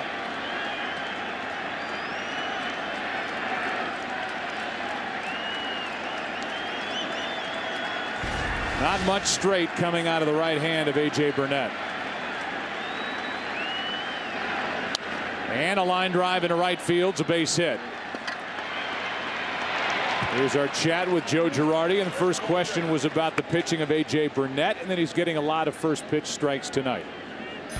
Walkers. Yeah, I think he's throwing the ball extremely well, and there was a ball just out of the reach of Alex, and that's how they scored their run. But we're very pleased with the way he's throwing the baseball. And you have seen plenty of Pedro over the years, live on TV, whatever, and he is a crafty right-hander. You don't typically say that about a right-hander, but he's got good stuff tonight. No, he's always been that way. He's very smart when he's out on the mound, and he showed that, you know, with Derek Jeter, he kind of quick pitched him. He was slow, and then with 2 strikes, he quick pitched him and kind of froze Derek. He's always been a very smart pitcher. What are you looking for tonight to jumpstart your Yankee lineup, which so far has been very quiet? Well, I think we've had good at-bats against Pedro, and we've had some long at-bats, so maybe we can wear him down a little bit. And Johnny just hit a ball on the barrel, and we've had some guys hit the ball on the barrel. We just got to find some holes. Thanks for your time, Joe. Thanks, guys. All right. Our visit with Joe Girardi, and after a leadoff hit by Jason Worth, it's an 0-1 count on Ibanez.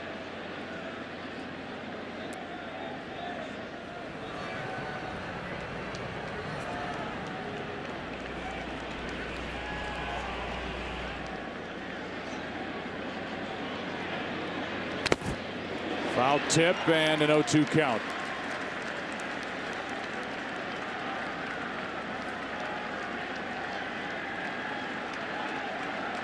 It's almost as if game 1 has had a carryover effect here into game 2 with the feel inside this stadium. And what's a 1-run game in the 4th, even with the excitement about Pedro Martinez pitching against the hometown Yankees. Yeah, that's what happens when a team shows up and shows the home crowd how good they are. This is a very, very tough Philadelphia outfit. Counts 0-2 on Ibanez. And Ibanez checked his swing. Out at first is Worth for the first out of the inning. No swing by Ibanez, but nearly 2 outs on 1 pitch. Almost a double play. Just a brilliant throw by Jose Molina behind Ibanez. Watch, short hop behind, right behind the neck. So quick, and Worth is out. It runs in the family. Yadier Molina is the best at that. Jose and Benji are both terrific at it. And now the count 2-2 on Ibanez, who almost swung at that pitch in the dirt. They did appeal down to the third base umpire, Dana DeMuth. He said no swing, and so Ibanez still up, and now a 2-2 count. So Worth is picked off. And Burnett strikes out Ibanez. 5th strikeout for A.J. Burnett, and this crowd is trying to climb back into it as Burnett has pitched very well. Joe, think about, after you watch this fastball, just think about what Molina had to do on that play to pick off Jason Worth. He had to catch it, the short hop on the ground, and then he had the left-handed batter impeding his throw to first base, and then make a good strong throw. He did all of those things to get Worth. And now Matt Stairs flies it into left. And after a leadoff hit, Worth is picked off. A strikeout, a fly ball. A.J. Burnett says, let's go. Big bats coming up for New York. Teixeira, A-Rod, Matsui. 1-0 Philadelphia. Part of the order for the Yankees in the 4th inning, down by a run. Trying to figure out Pedro Martinez, and there's ball 1 inside. We keep talking about the smarts of Pedro Martinez on the mound. He's also very smart off the mound. His 1-0 pitch is flied in the air to right center field. Back at the wall, tie game. Home run to Teixeira.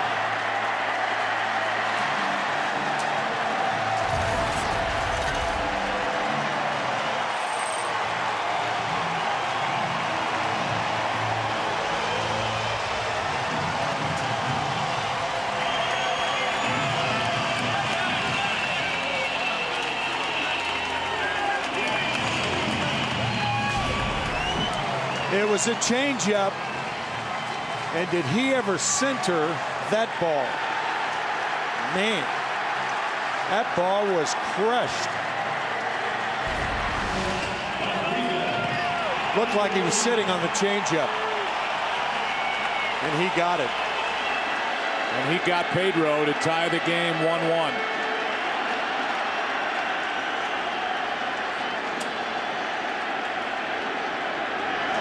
And now Rodriguez fouls it back for strike one.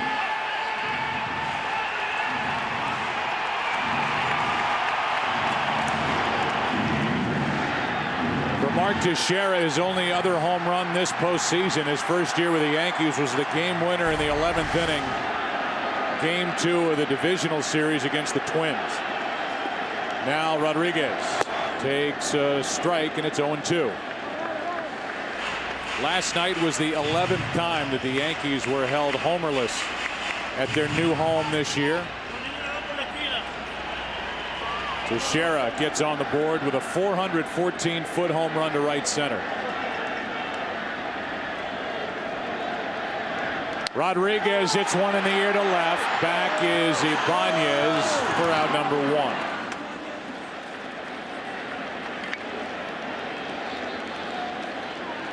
Started to talk about the abilities of Pedro Martinez, not only on the mound but off it. And because he is as smart as he is, I think he really enjoys the back and forth with the media. Shows his intelligence. He's a very confident guy, obviously. Off the charts.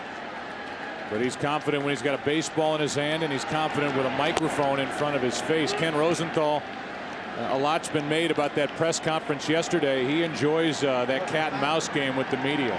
Joe, that press conference was a typical Pedro tour de force. He is the best interviewer in the game. Up and into Matsui, 1-1.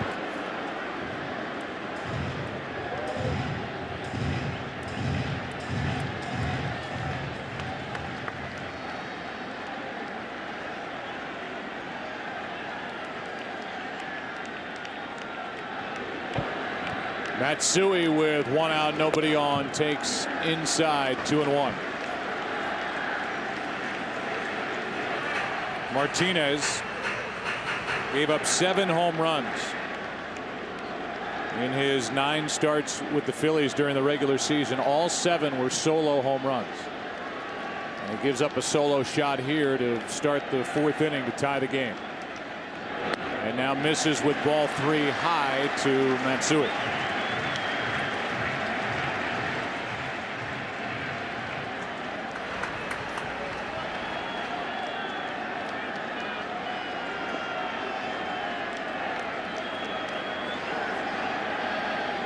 With 1 out, Matsui walks, and here's a taste of that press conference yesterday with Pedro Martinez. I don't know if you have realized this, but because of you guys, in some ways, I might be, at times, the most influential player that ever stepped in Yankee Stadium. When you have 60,000 people chanting your name, waiting for you to throw the ball, you have to consider yourself someone special. He is that. With his 219 career wins against only 100 losses. As we said before, a career ERA. It's under 3. 1 on, 1 out. Cano goes after that Bugs Bunny changeup, as Jimmy Rollins calls it. It gets into the hitting area and just stops.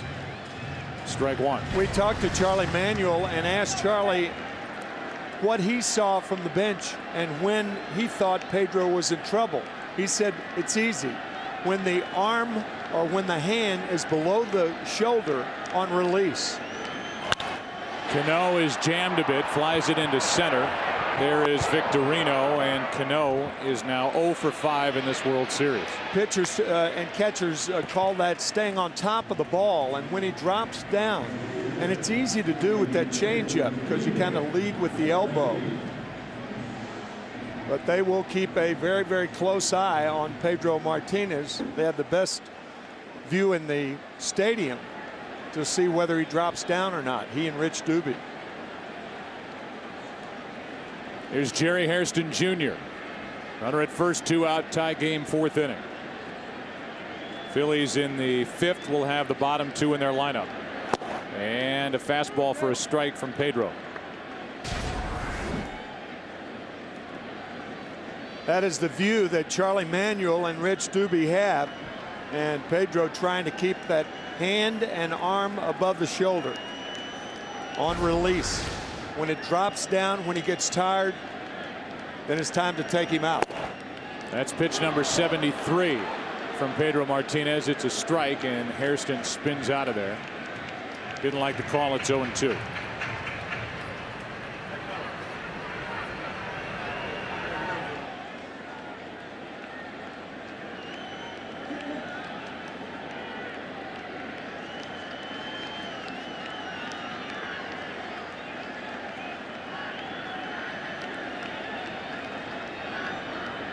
On 0-2, that's too far inside.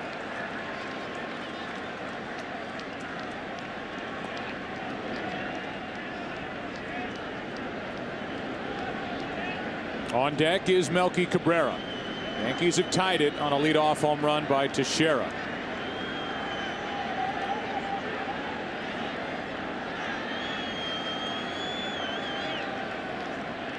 On 1-2, there's strike 3. And for Pedro Martinez, strikeout number 5 in the inning for the Yankees. Run number 1 for Teixeira. Postseason home run number 2. And after 4, game 2 is tied.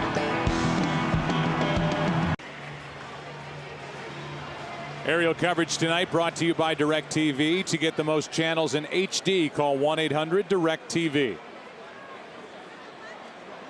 Into the 5th inning now, a 1-1 game. Thanks to a home run from Mark Teixeira for the Yankees. Phillies have only 3 hits on the night. Had a man picked off, 2 walks by Burnett, 5 strikeouts, and he's back to work in 1 pitch. Hairston stalks it, 1 out here in the 5th inning.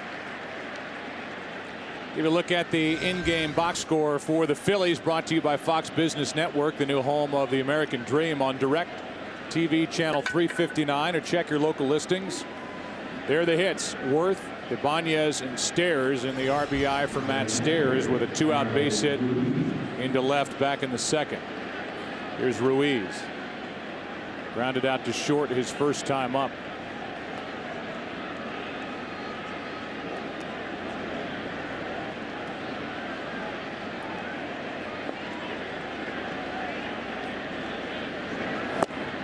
Strike 1 outside corner. Pete McCannon is the bench coach of the Phillies, and he has Bob Uecker humor. He is the bench coach to the left of Charlie Manuel. And last year he was a scout for the New York Yankees. And he said, just think, I'm responsible for both teams being here, the Yankees and the Phillies. Obviously he was kidding, but he is a funny guy. Breaking ball is fouled by Ruiz, and a former manager. Yeah. And a longtime baseball man is Pete McCannon. Yep. Good staff surrounds Charlie Manuel with Sam Perlazzo, another former manager. He's his third base coach, Davey Lopes, 16-year career in the big leagues. Rich Doobie, Milt Thompson is hitting coach.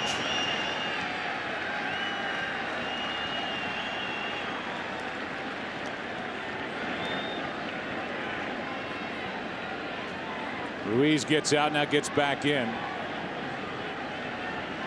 Hit a home run against A.J. Burnett. Carlos Ruiz did back in May, and he takes ball 1.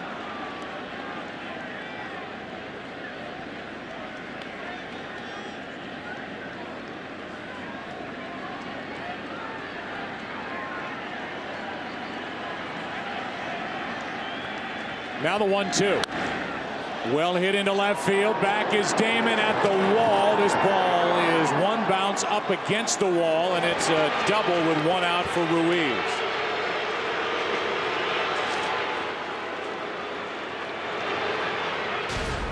Carlos had a double in last night's game, and he continues in the postseason to get a key hit after a key hit.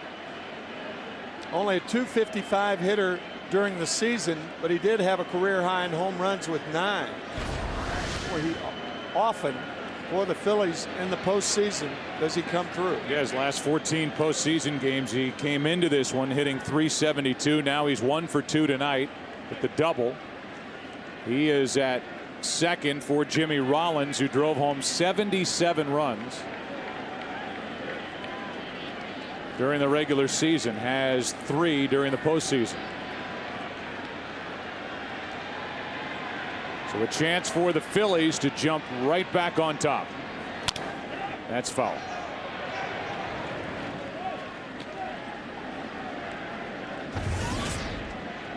This is a Philadelphia Philly team that averaged 7 runs in the 5 games against the Dodgers in the NLCS. Scored 6 runs on 9 hits last night. 1 run on 4 hits here tonight. Strike 2 on a 94-mile-an-hour fastball.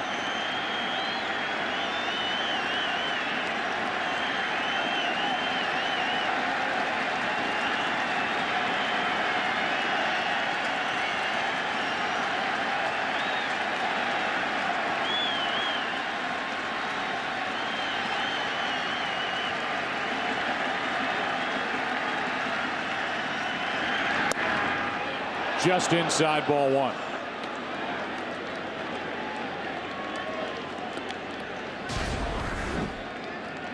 Third fastball in a row, dips out of the strike zone.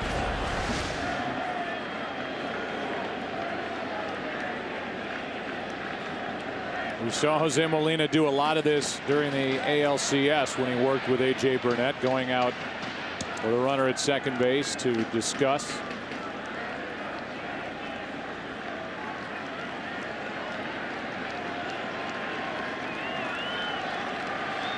And it's a 1-ball, 2-strike count on Jimmy Rollins. Ruiz at second. And a good job by Molina to block that pitch. 2-2. Once again, A.J. Burnett with 17 wild pitches on the year. That tied for the lead. And a fine play by Molina. Not only to get in front of it, but to catch it.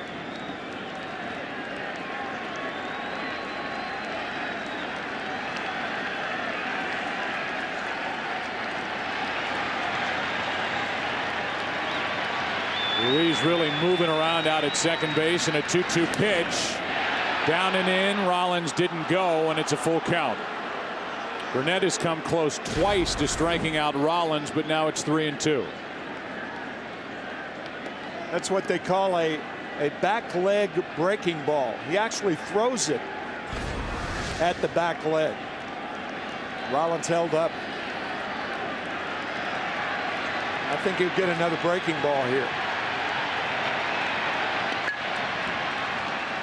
On 3-2, and struck him out, 2 away. Strikeout number 6, and it did come on an A.J. Burnett curveball. And another good play by Molina. Here's a pitch by pitch, the fastball to get ahead of Rollins. And then the 0-2 pitch just missed.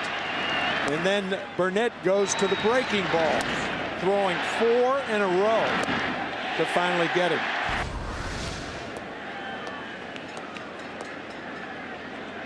So here is where Victorino's in a good spot in this Philadelphia lineup. He hits behind a guy who gets on base, who steals bases in Jimmy Rollins. Therefore, he gets a lot of fastballs. And in this case, first base is open, but Chase Utley, a big threat, is on deck, and A.J. Burnett gets him to pop it up. Alex Rodriguez has it to end the inning. Good start tonight for A.J. Burnett. Halfway through game number 2. Phillies, Yankees tied at 1. The World Series on Fox is sponsored by Chevy and their award-winning cars, trucks, and crossovers.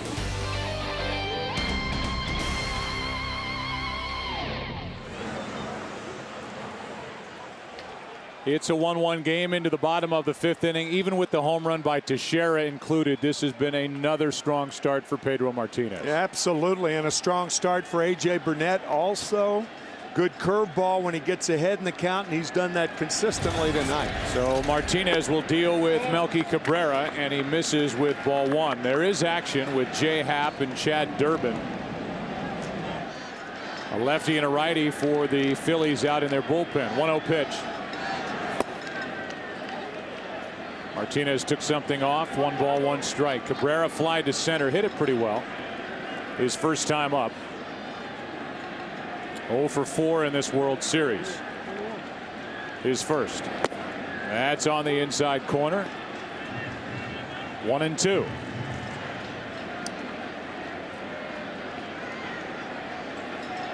Jose Molina is next, and then Jeter, and Jose Molina is now. Strikeout number 6 for Pedro Martinez, and he's trying to pick up where Cliff Lee left off, and I know there's more to the Cliff Lee story, Ken Rosenthal. Yes, Joe, it started yesterday in a cab in traffic in Manhattan. Imagine that. Cliff Lee was in that cab. He jumped out at West 119th Street, hopped on a subway, then had to change trains. No one recognized him. When he finally got to the park, someone had to come out and guide him inside. He arrived at 6:20 p.m., just an hour and a half before first pitch. Wow. And then Ken went on to go 9 innings, 1 run unearned, 6 hits, throw 122 pitches, 10 strikeouts, no walks, and make 2 of the most nonchalant defensive plays by any pitcher in the history of the World Series as Jimmy Rollins shows off his arm. 2 out. And the bases are empty behind Pedro Martinez as Derek Jeter will walk in. So there it is, detailed. Leaves the hotel at 4:45. There's his first mistake. That's right. I mean, that's cutting it too close anyway. Give yourself the extra hour, Cliff.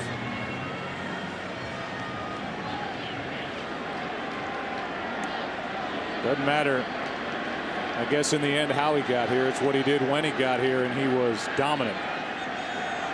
Only run tonight for New York, the home run by Teixeira leading off the 4th. It's a 1-1 game.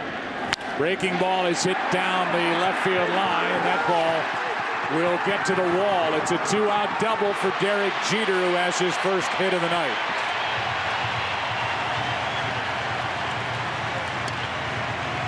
Hanging breaking ball, and Derek Jeter jumped all over it. Yeah, it looked like Jeter went up looking for something off speed. He got it. It was the curveball that stayed in the middle of the plate. And we've said it often that catchers don't catch these pitches. Jeter, after striking out 2 times in a row, gets Martinez his 3rd time. And gives the RBI chance to Johnny Damon.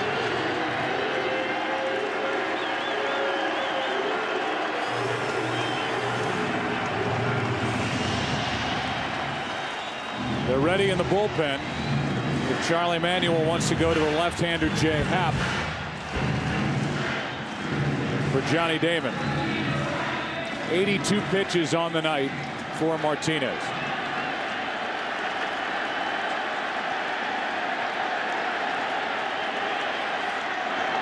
And a pop-up right side of the infield.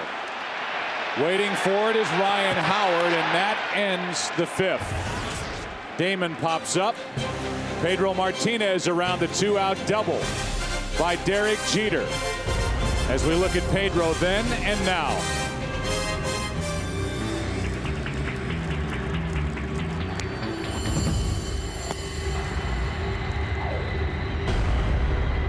The World Series on Fox is sponsored by Verizon Wireless. Get baseball stats and news on your phone with the Fox Sports Ultimate app from Verizon Wireless.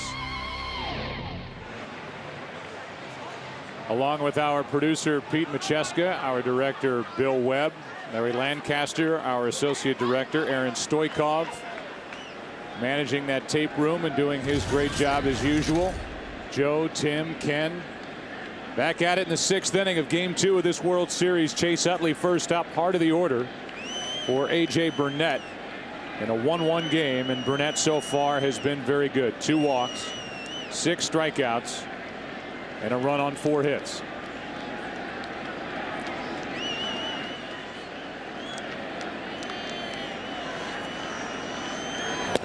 Strike one on Utley, who extended his streak, now 27 straight postseason games for Chase. Reaching base by a hit, walk, or hit by pitch. So he has added to that best streak. The all-time history of the postseason in Major League Baseball. Breaking ball misses, a ball and a strike. 1-1 game here in the top of the 6th inning, and advantage no one, as each team has their 3rd, 4th, and 5th hitters up in both the top and the bottom of the 6th.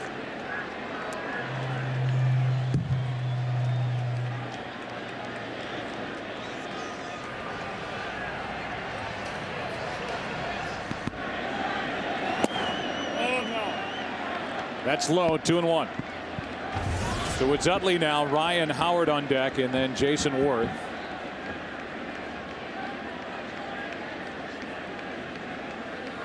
Both bullpens are quiet now. The Phillies had Durbin and Happ getting loose in the bottom of the 5th. Pedro got around a 2-out double by Jeter. 2-1 pitch. To the right side. That's Teixeira. And the 2-time Gold Glove Award winner grabs it, goes to the bag, 1 out. So Utley is hitless, and Ryan Howard, who has struck out twice, who's 2 for 7 in this World Series after going 11 of 31 in the first 2 rounds of the postseason, hitting .355, stands in. You talked about it a couple of innings ago. The pace of this game is so methodical, and often that happens when you get 2 pitching performances like we're seeing tonight out of Burnett and Martinez.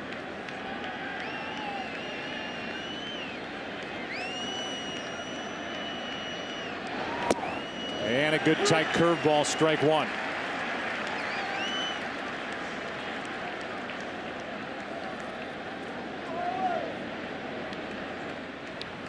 We haven't seen the Philadelphia bullpen so far.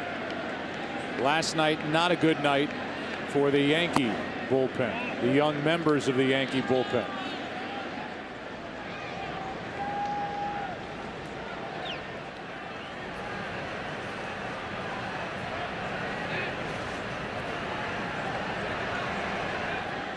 Here's a 1-1 pitch. On the outside part, strike 2. And A.J. Burnett, to this point, has saved his best stuff for the most dangerous hitter in the Philadelphia lineup, Ryan Howard.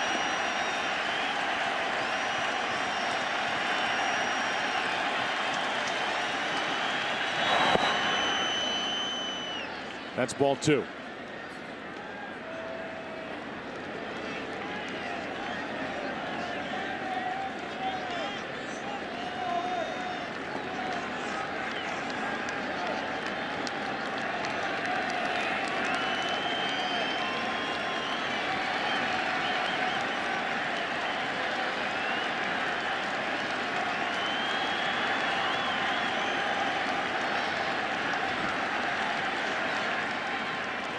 Howard steps out before a 2-2 pitch from Burnett.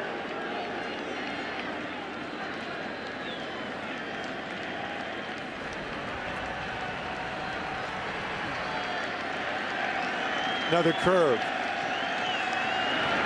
And another strikeout.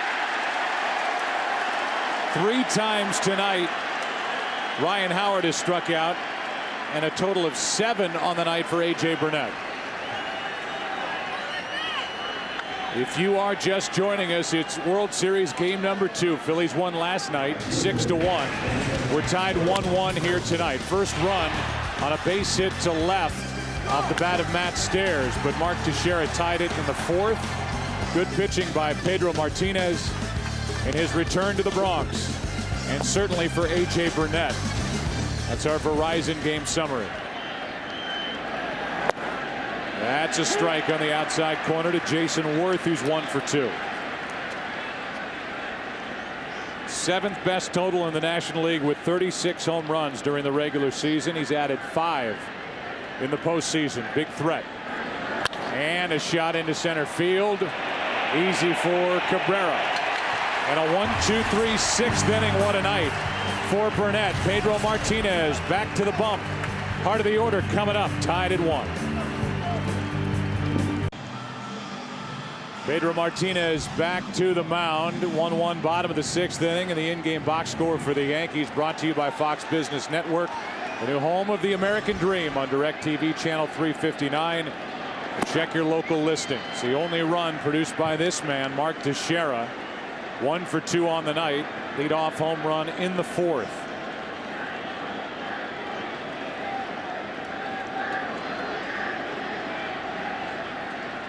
First pitch, a ball.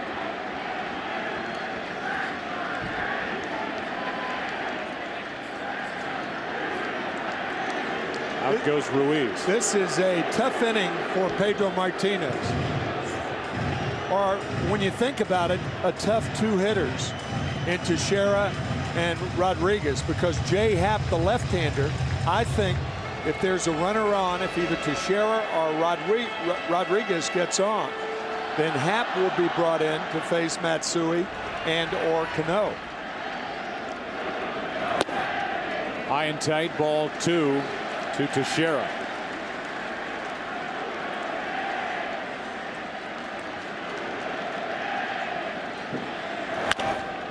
That's foul. Steve Horn, our editorial consultant, talking to us before the game about the difference between command and control. Similar words for Pedro Martinez, with great command, being able to do what he wants with the baseball, where he wants it, when he wants it, and he changes up on Teixeira, strike 2. Remember, Teixeira hit a changeup for a home run. That changeup was a little bit slower. And he gets Teixeira for the first out and strikeout number 7. So after the 2-1 changeup, the 2-2 breaking ball below the knees to get him. There's so much action at the plate and in the hitting area. These pitches from Pedro Martinez. His stuff doesn't overwhelm you. He's not lighting up a radar gun like he used to. But with his intelligence and his pitching guile, he is getting through this very good Yankee lineup here tonight as he misses inside ball 1 to A-Rod, who's 0 for 2.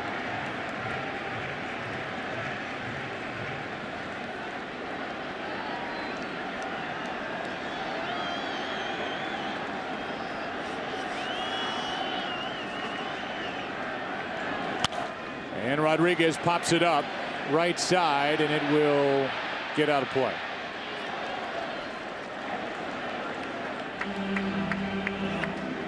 Who's your daddy chant started with Teixeira up, then the strikeout. And the organist tries to get him going again.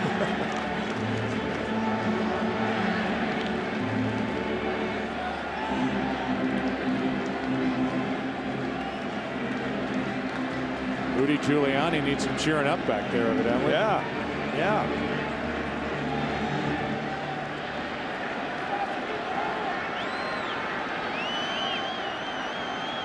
Here is a 1-1 to Alex Rodriguez.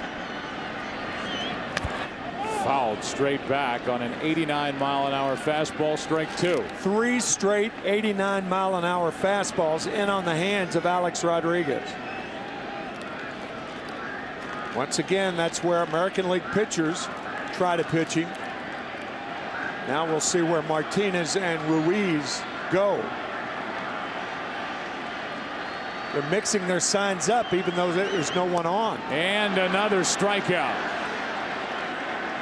And Rodriguez is 0 for 7 with 5 strikeouts in this World Series so far.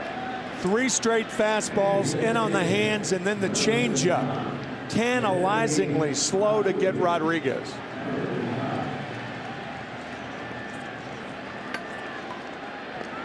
He is a master. Now it's Matsui, who has walked and singled.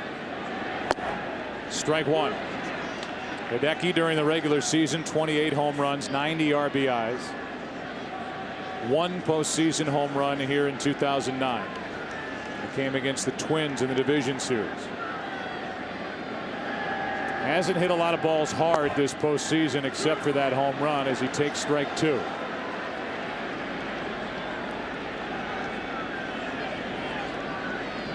And here's Pedro with a chance to strike out the side against the heart of this Yankee lineup in the 6th.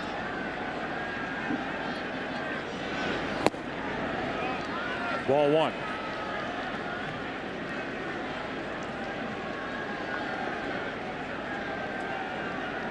For the Yankees, you talk about all the home runs and some strikeouts piling up of the Yankee hitters this postseason, and just spoiling that pitch is Matsui. Teixeira struck out to start the inning. Alex Rodriguez followed.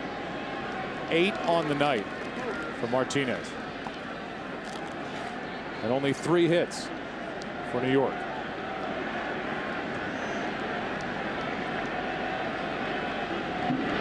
There's a shot into right. Back at the wall. 2-1 New York.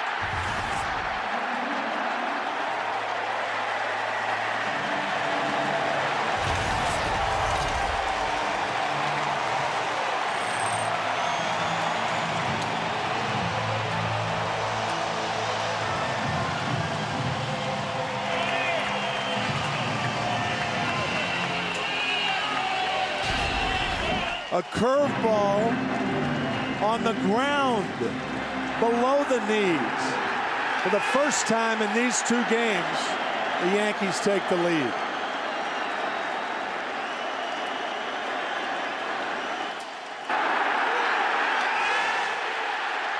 And for Matsui, his 8th career postseason home run. 2nd in the World Series. 320 feet over the wall and right.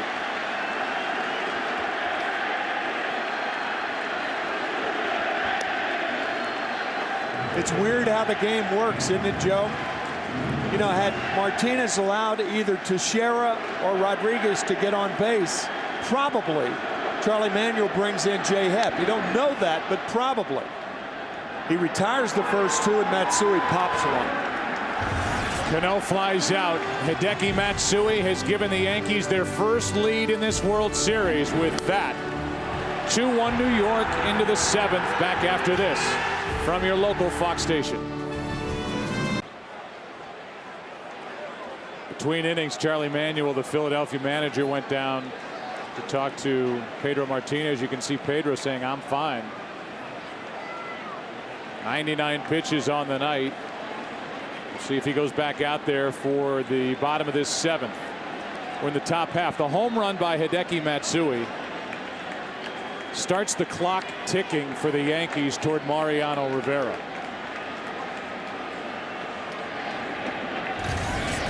Here is Ibanez. It's been a great start for Burnett, but you have to believe, Tim, that the Yankees are thinking we need 3 more outs before the Phillies get a run. Yep. And then we'll send in Rivera for 2. That is exactly what I was thinking. In fact, our last question to Joe Girardi today, leaving his office, Rivera for 2 innings tonight. He didn't blink an eye. Yes.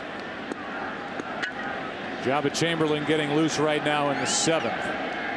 1-1 on Ibanez, who has doubled 34 home runs during the regular season, and he is late on that Burnett fastball. Whatever happens the rest of this 7th inning, A.J. Burnett has turned in a terrific start here tonight when the Yankees needed it, down 1-0 in this World Series. And a strikeout on a curveball.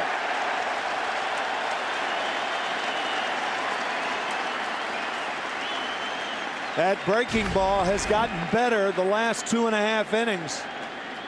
That's the same pitch that Burnett got Ryan Howard on. That outside curveball. Right over the outside corner, and it brings in the DH Matt Stairs, who has the only RBI tonight for Philadelphia with a 2nd inning 2-out hit.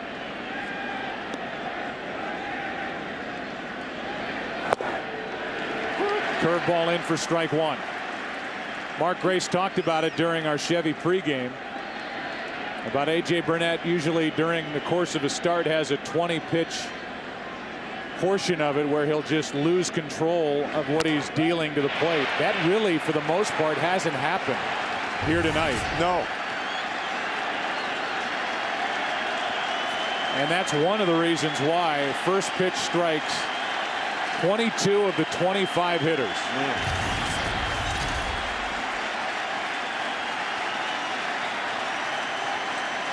Nothing in two on Stairs. How about another?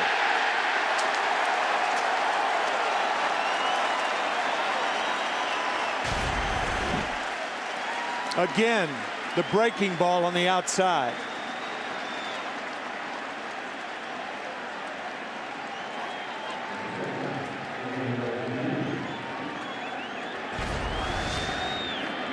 And with 2 out, nobody on, Pedro Phillies.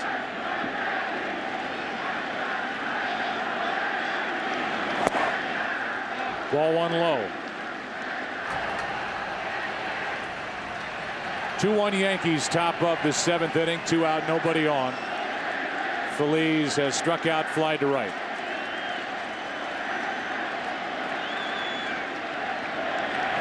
Good rip. Strike one. Some guys like the ball down, some like it up. But Pedro Phillies is an inside hitter. He loves the ball on the inside part of the plate. Don't look for Burnett to try to come inside. Strike two. A.J. Burnett had never made a postseason start prior to 2009. And he has saved his best for World Series game number 2.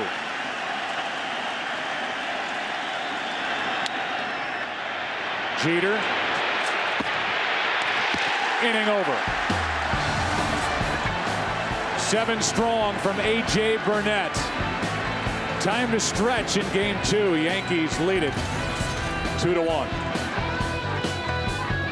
The World Series on Fox is sponsored by Warner Brothers Pictures Invictus from director Clint Eastwood in theaters everywhere December 11th. By Walmart. Save money. Live better. Walmart. And by Chevy and their award-winning cars, trucks, and crossovers. Let's recap. Jay-Z and Alicia Keys kicked things off. Even our pregame guys were impressed. Speaking of impressive, Pedro Martinez started off red hot. Not to be outdone, A.J. Burnett was dealing. And Ibanez doubled. Followed by a Matt Stairs single gave the Phillies the early lead. But that sleeping giant woke up. Teixeira went deep. An inning later, Hideki Matsui into right. And the Yankees are up 2-1. And we give you tonight's DJ Hero highlight reel.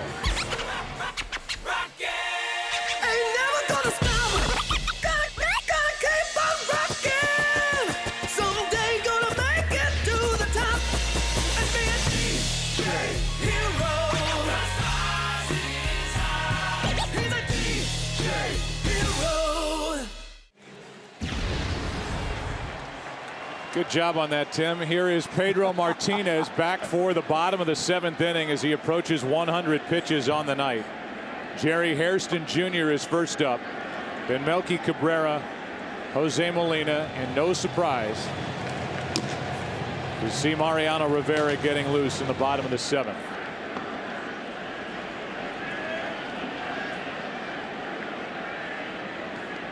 That bridge may be creaky getting to Mariano Rivera in the bullpen, but once you get to him, he usually delivers for New York, and there's a guy who should be thrilled with what he's done here tonight, A.J. Burnett. Yeah, I think you're looking at the bridge to get to Mariano Rivera. Right there, A.J. Burnett. 7 innings of 1-run baseball. And just 4 hits and 9 strikeouts, and maybe most importantly 2 walks. One of them was intentional. First pitch is strike to Jerry Hairston Jr. His grandfather, Sammy Hairston, was a catcher in the Negro Leagues, had a cup of coffee with the White Sox in 1951. Jerry's dad, Jerry Sr., was an outstanding pinch hitter. Long time with the White Sox in the 70s and 80s, and a teammate of our own Ozzie Guillen, and we're thrilled to have Ozzie with us during this World Series. And for Jerry, his younger brother Scott is an outfielder with the Oakland A's. So it is a baseball family. The Hairston family, and Jerry is 0 for 2 in this, his first start in the postseason. Good swing. Strike 2.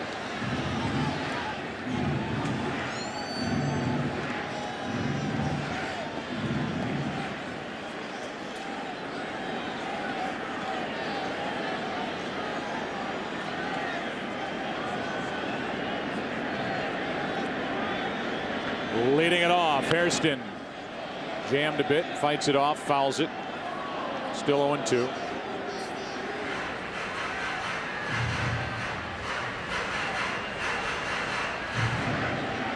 Saw Charlie Manuel go down to the end of the dugout, talk to Pedro Martinez, who told him, "I'm fine." And here is Pedro now, over 100 pitches. He threw 130 pitches in a start against the Mets, 8 scoreless innings during the regular season. He's at 103 right now as he tries to finish 7 innings.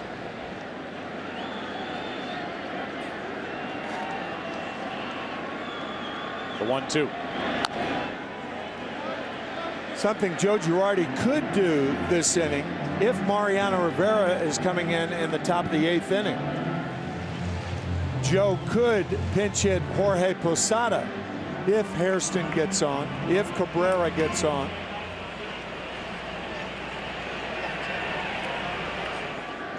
I would say, and I would imagine you would agree, only in that situation. Yeah, right. With 2 out, nobody on, no way. Hairston off the end of the bat into right field. Jerry Hairston Jr. will hold at first with a leadoff single. And we'll see if that's it for Pedro Martinez or if Melky Cabrera will face him.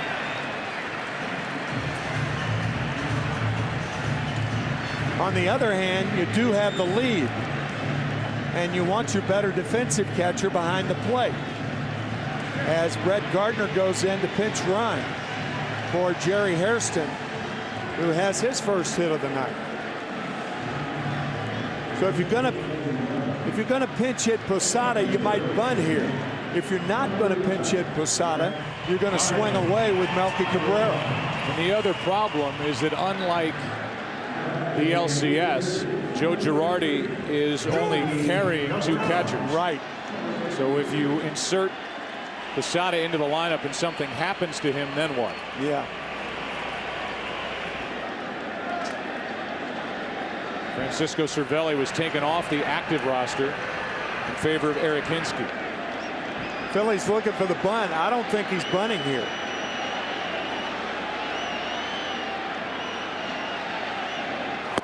Shows it, pulls back from ball 1 low. Pedro Feliz is a terrific defensive third baseman, charging with that first pitch to Cabrera.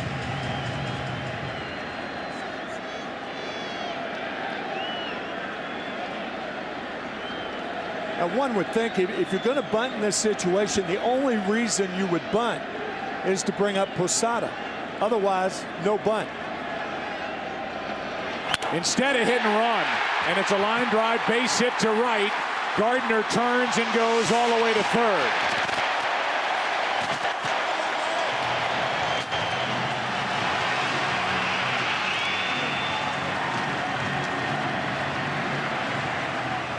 And now with runners at the corners and nobody out, Molina goes back into the dugout on a hit and run single to right by Melky Cabrera. And here comes Posada. Talk about sending the runner at the right time. This ball plopping in front of Jason Worth. A good arm, but Gardner too fast, and he was taking off. That should be it for Pedro, and this crowd will react when he heads off the diamond. with first and third, nobody out, and Posada coming up to hit for Molina. Charlie Manuel waiting.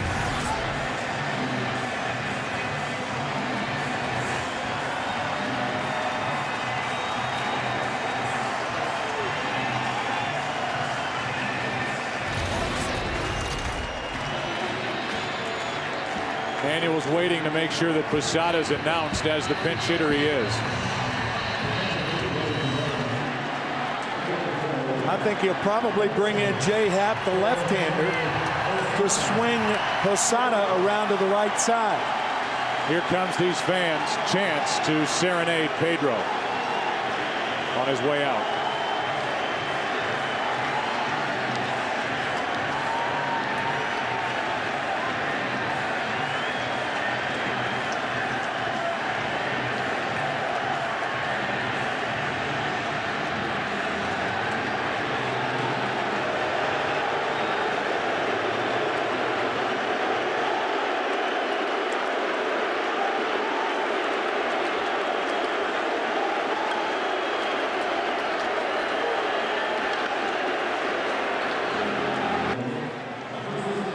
Pedro Martinez goes 6+. He's allowed 2 runs on 6 hits. He's responsible for the 2 on, 8 strikeouts, 2 walks, 2 home runs, and threw 107 pitches. And Posada will bat for Molina against Chan-Ho Park. Posada gets to bat left-handed, and Joe Girardi cashes in the better defensive catcher, even with the Phillies running game. And with this game about to be turned over to Mariano Rivera, you would think for a bigger offensive threat in Jorge Posada trying to add to a 1-run lead. It's very interesting infield positioning here. The infielders are halfway. They're not all the way in, but halfway. Trying to cut down Gardner at home because Rivera's coming in the game. Phillies thinking that there's no way to allow the Yankees to score another run because 2 runs may be insurmountable with Rivera out there.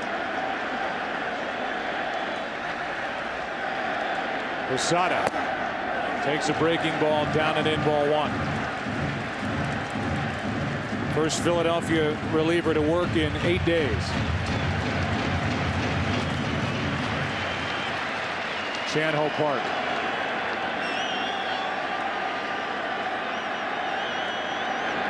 That's foul.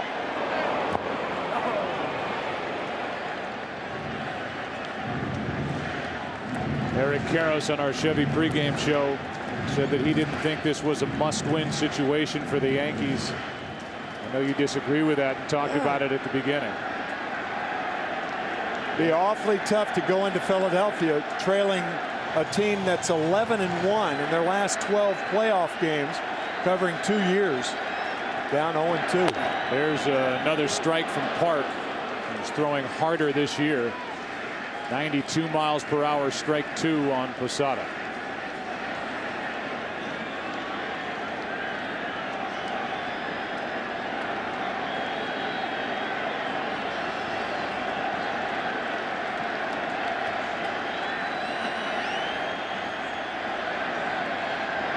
And a line drive, base hit to center, 3-1 New York.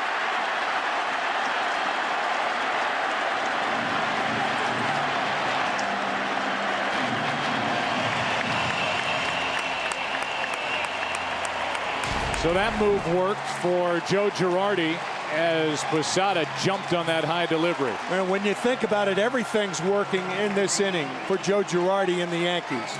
The base hit by Hairston. And then, in my opinion, Melky Cabrera went up. He faked the bunt the first time.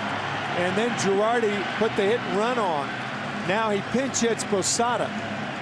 The Yankees not only score another run, but still nobody out. And in situations like this, Derek Jeter takes it upon himself to bunt the guys over. Joe Girardi, who's had every move dissected and picked apart, has had a good 7th inning offensively. Jeter,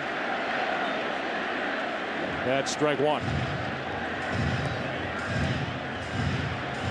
We don't know for sure, but I think Melky Cabrera faked the bunt on the first pitch to get into a situation where he could hit and run. They did it, first and third, nobody out, and it set up the inning.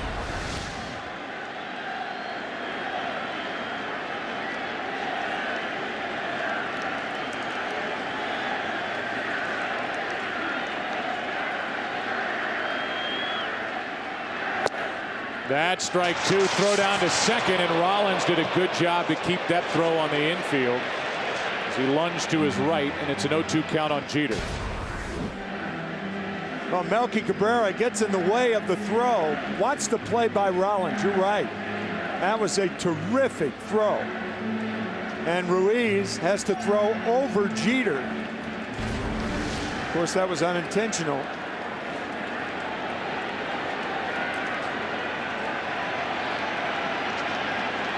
Now you take the bunt off.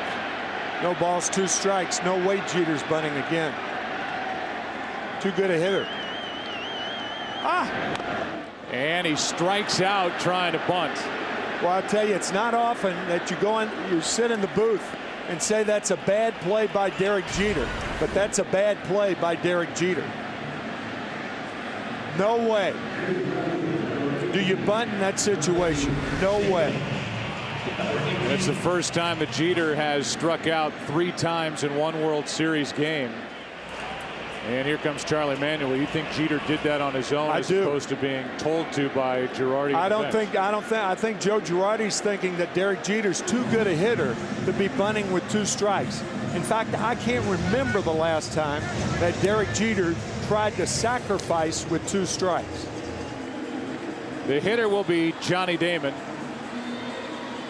Chan-Ho Park is leaving. Runners at first and second with 1 out. And Scott Air is coming in. Look at what the Philadelphia Phillies have done over the last 2 postseasons. A 19-5 overall record, 6-0 in game 1s. That includes last night. Won their last 5 series, and they're 11-1 at home. And will be headed to Philadelphia on Saturday. On the air at 7:30 Eastern, this pitching matchup. 2 lefties, Andy Pettitte, 2-0 this postseason, taking on Cole Hamels, who was just about an automatic victory last postseason for the Phillies. Not so far this year. ERA of 6.75. And has not pitched past the 5 1/3 inning mark. Here is Scott Air with runners on at first and second, 1 out, and Johnny Damon at the plate. It's a 3-1 Yankee lead.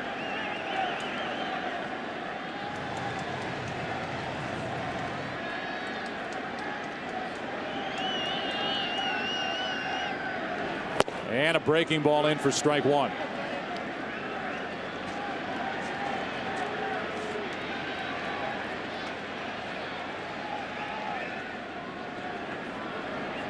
Scott Air, who has a loose bone chip floating around in his left elbow.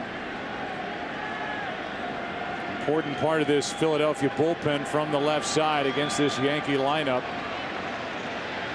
Is 0-1. Is hit hard and stopped by Howard, who throws down to second. I think the first base umpire is saying that ball was caught on a line, and then Rollins tags the runner Posada to end the inning. That's a double play, a line drive double play, and Posada was tagged out by Rollins for going off the bag. Brian Gorman put his right hand up immediately. Watch the first base umpire. Oh, that was a short hop. Yep. So that was a bad call. Posada couldn't see it. That is a short hop, not caught in the air. But the double play turned by the Phillies in yet another bizarre inning.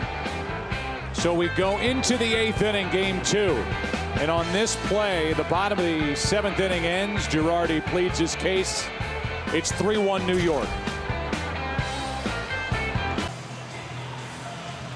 Here are the defensive changes before we talk about how the bottom of the 7th inning ended. Jorge Posada takes over behind the plate after pinch hitting and delivering an RBI single. Brett Gardner pinch ran in the inning. He is in center. Melky Cabrera moves to right.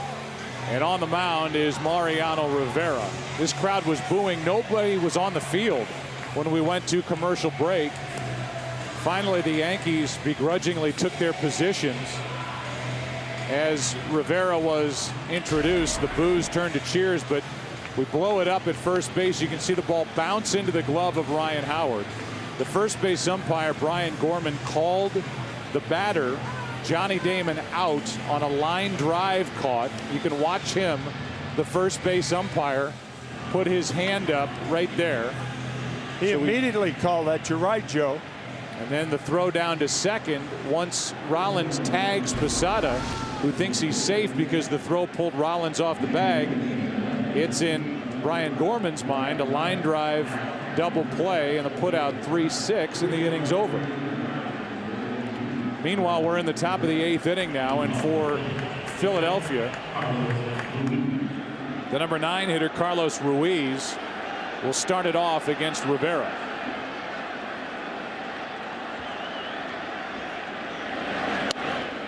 And just to clarify one thing, the umpires, Tim, did come together. Yes.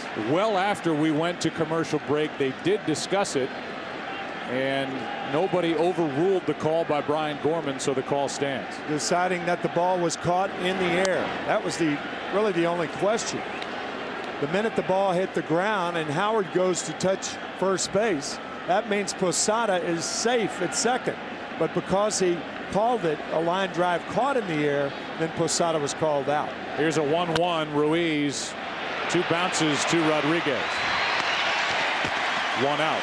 Now, as we look at it in regular speed, as we watched it, you couldn't tell. And you can see how fast this is as it scoots into the glove of Ryan Howard. And certainly tough for any umpire behind the infielder to make that call. Yes. We've seen some obvious mistakes. I wouldn't put that one in that category. No, that was not obvious by any means. There was their meeting while we were in commercial break, and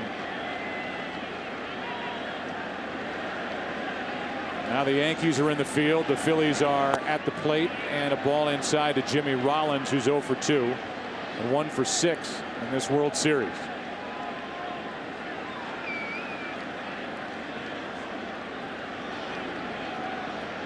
Rivera deals, and there's that cutter in on the hands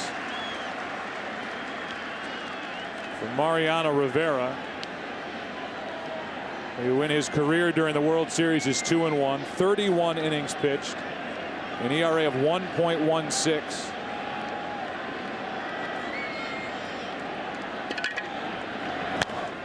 And he is up on the count here. 1 ball, 2 strikes on Jimmy Rollins. Up above, aerial coverage brought to you by DirecTV. To get theater quality picture and sound on every channel, call 1-800-DirecTV.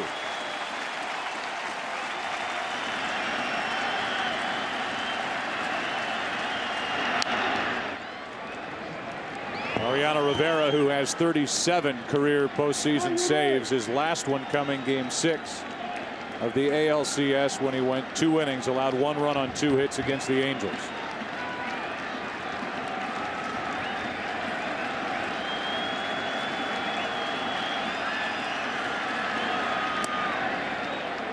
Two and 2.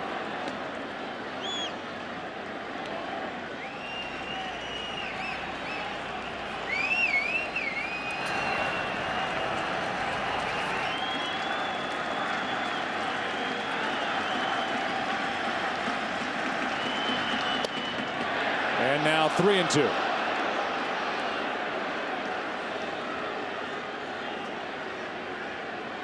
It's amazing how this game can turn from the methodical game that it was through the first 6 innings to the game it became in the 7th. Foul tip. And still a full count. Pedro Martinez, just to finish his line, 6+ innings. He gives 3 runs on 6 hits, 2 walks, 8 strikeouts, 2 home runs against him.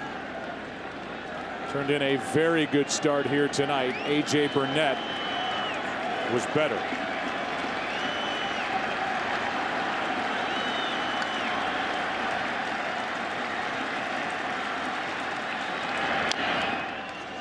For Burnett, 7 innings, 1 run, 4 hits, just 2 walks, 1 of them intentional, 9 strikeouts.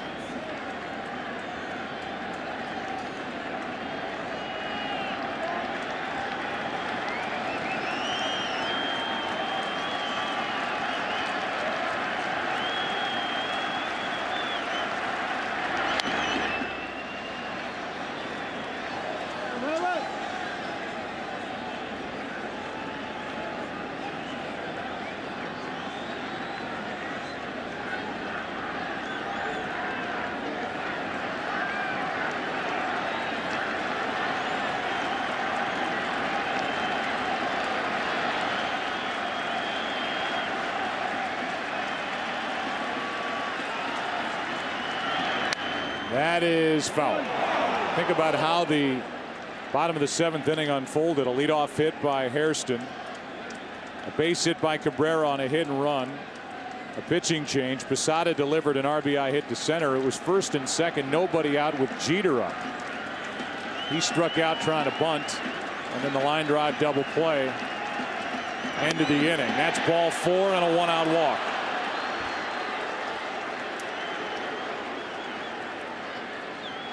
Great at bat by Jimmy Rollins to bring the tying run up. And that's Shane Victorino right now, who's hit 3 home runs this postseason, 0 for 3 in this game.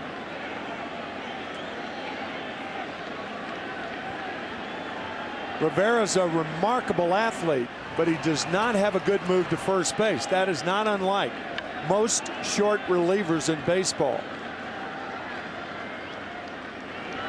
Rollins starts and stops as Victorino fouls him. And you're only in the 8th inning, so it's worth. Rollins gets a good jump, taking off, getting into position to score on a hit, close it down to a 1-run game with the big bats coming up. Absolutely.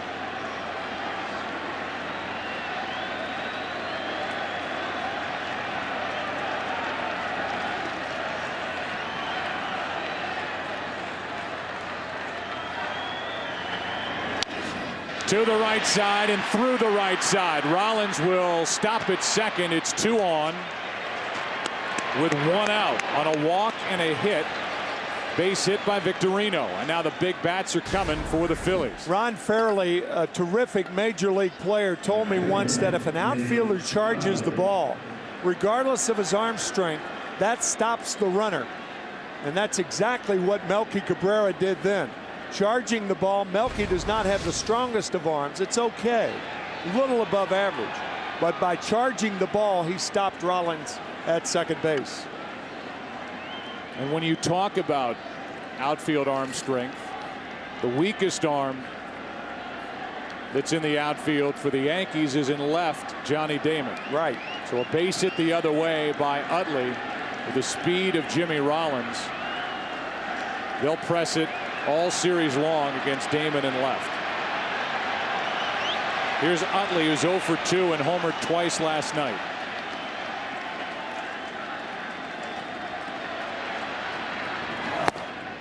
Ball 1 low. Just 2 home runs allowed in over 128 career postseason innings.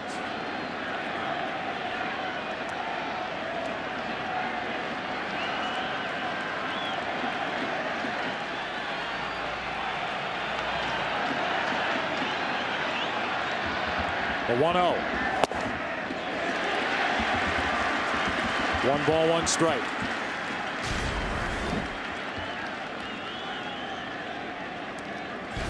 The walk to Jimmy Rollins.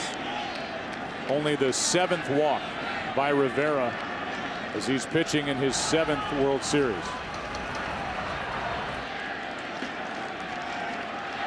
Followed by a hit by Victorino, and now a 1-1 to Chase Utley. Strike 2.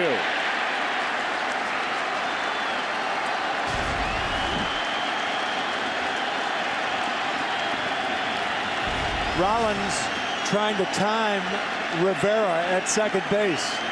Jeter keeping an eye behind him. And if Rollins tries to run, Victorino will try to run.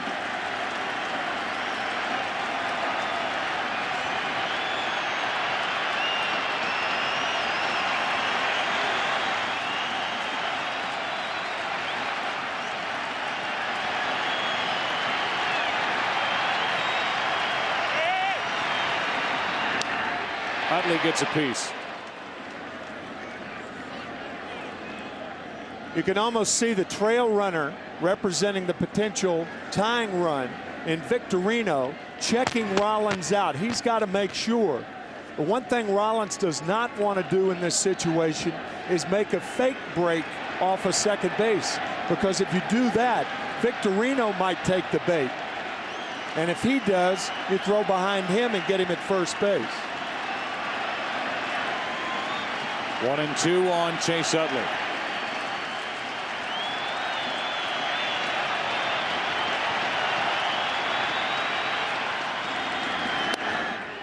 Two and two.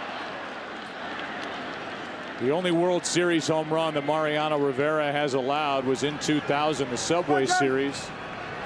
Game 2, Jay Payton of the Mets got him. At the plate now is Utley, who has a total of 34 home runs during the regular season and postseason. On deck is Howard, who has 47 total.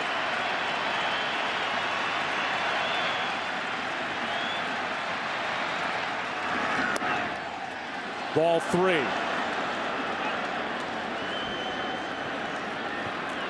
Now, if you're Charlie Manuel, you almost have to send the runners. You're in an ideal situation. Well, you're trailing by 2 runs. That's not ideal. But as far as base runners are concerned, you're in a good position.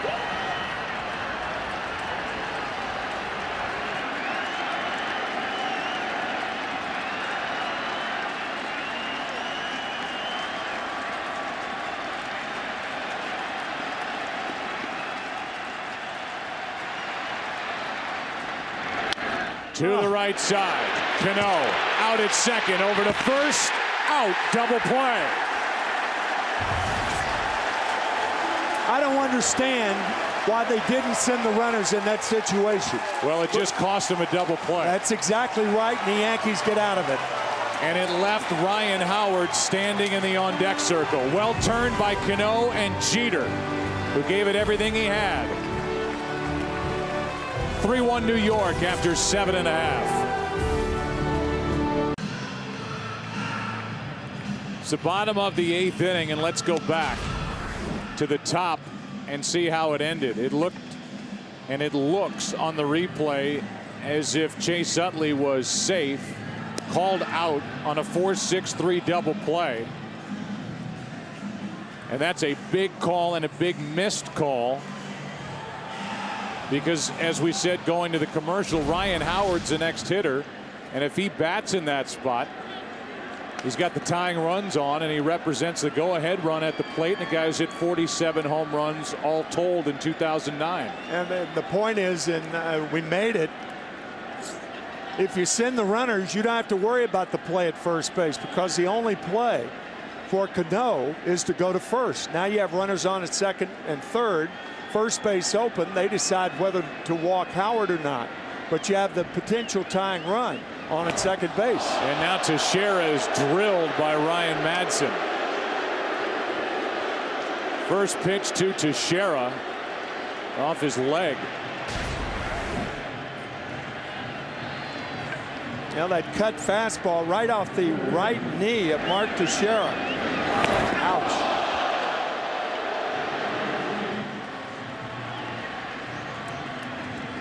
Just below the kneecap. And just above the shin guard he wears on his right ankle.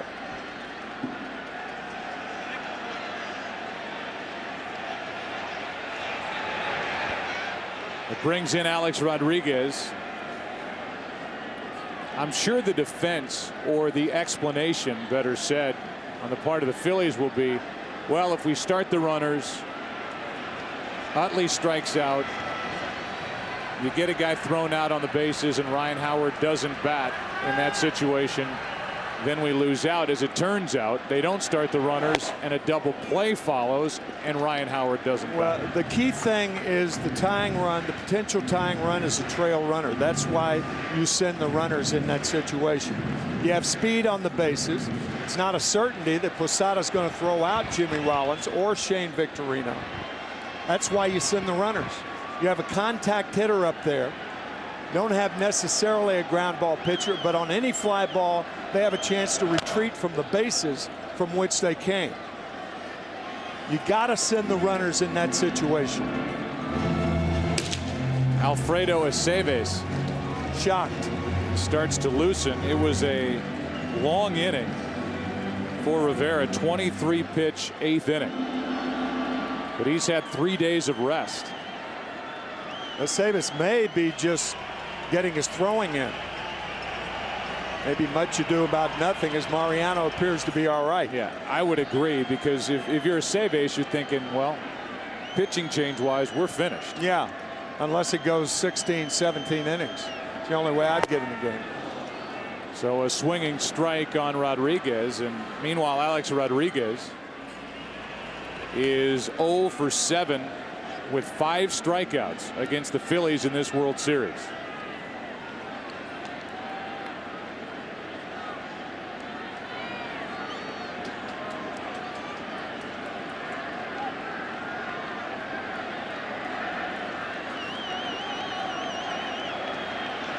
The 1-2 from Madsen.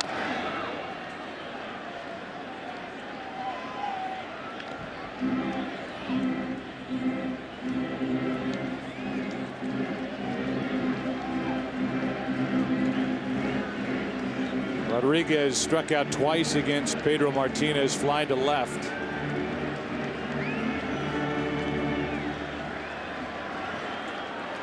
Came into last night's game 1 red hot, hitting .438 in the postseason. The biggest offensive reason why the Yankees made it to the final round. That strike 3 called. Rodriguez didn't like the call, and that's out number 1. Tonight's saving moment of the game to this point brought to you by Walmart. Save money, live better. Walmart, and it's the double play with Utley at the plate. 2 on, 1 out. 4-6-3 from Cano to Jeter and on to first to end the top of the 8th.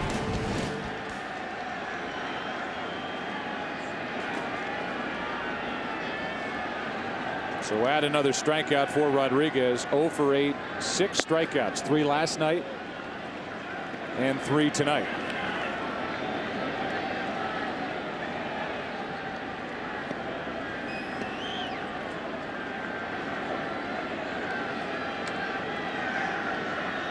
Game 3 starter Andy Pettitte for New York will take on Cole Hamels on Saturday.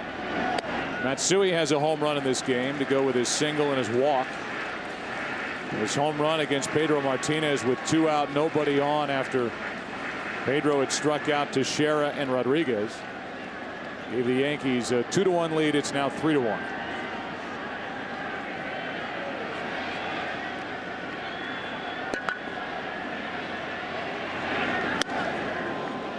Good fastball from Madsen. 2 balls and a strike.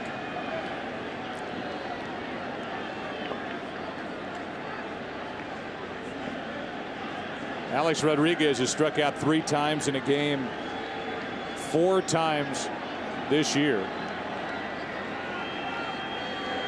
3 of those times have been against the Phillies. It's happened in back-to-back games here to start the World Series. 2-2 now on Matsui.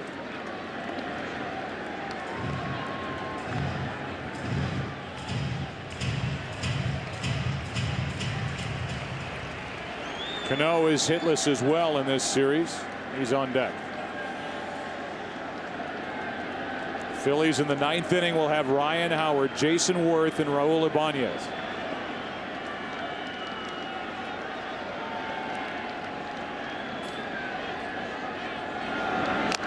And a strikeout of Matsui follows the strikeout of Rodriguez. 2 away.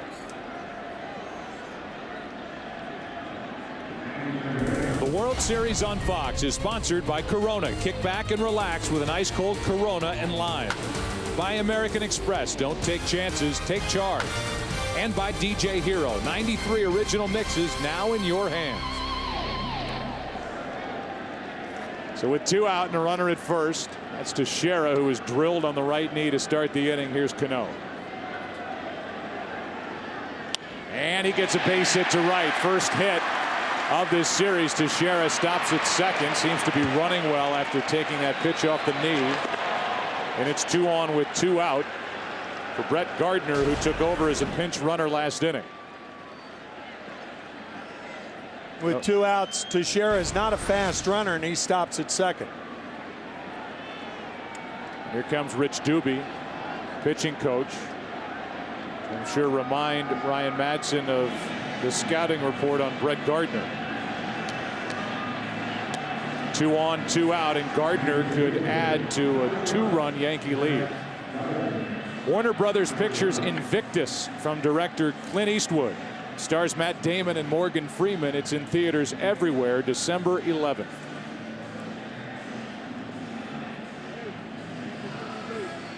Visit from Rich Doobie is finished, and Brett Gardner, who had a chance of starting this game once Nick Swisher went to the bench. Instead, he filled his usual role of a late inning either pinch runner or defensive replacement. So far 2 for 3 this postseason, swinging the bat.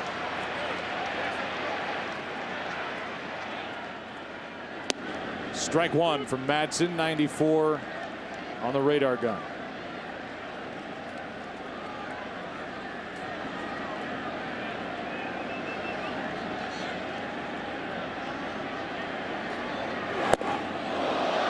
It spins Gardner out of there. Ball 1.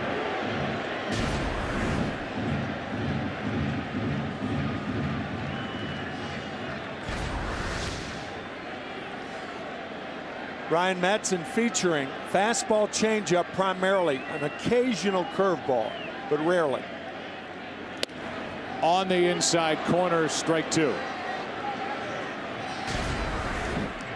Good tailing fastball right on the corner.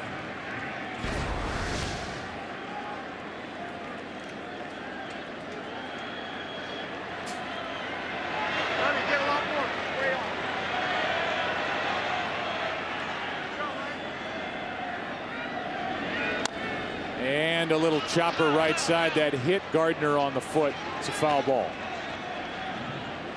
So the runners return to first and second, and the count remains 1-2. And let's take a look.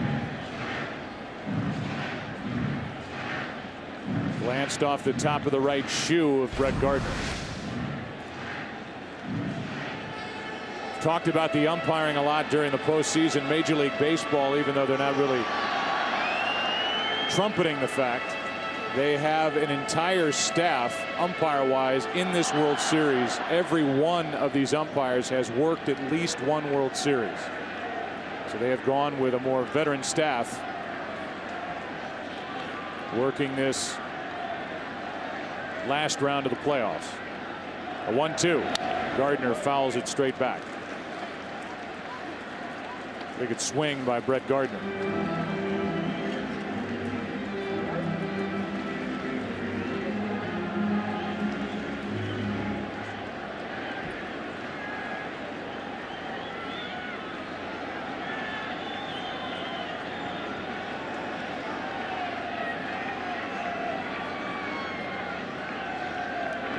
And a strikeout from Ryan Madson on that good Madson changeup. That sends game 2 into the 9th inning. Rivera will deal with Ryan Howard, Jason Worth, Raul Ibanez. 3-1 New York in game 2. Mariano Rivera trying for another 6-out save during the postseason. He threw 23 pitches to get through a long top of the 8th. He leads by 2. He has saved 9 World Series games in 10 tries.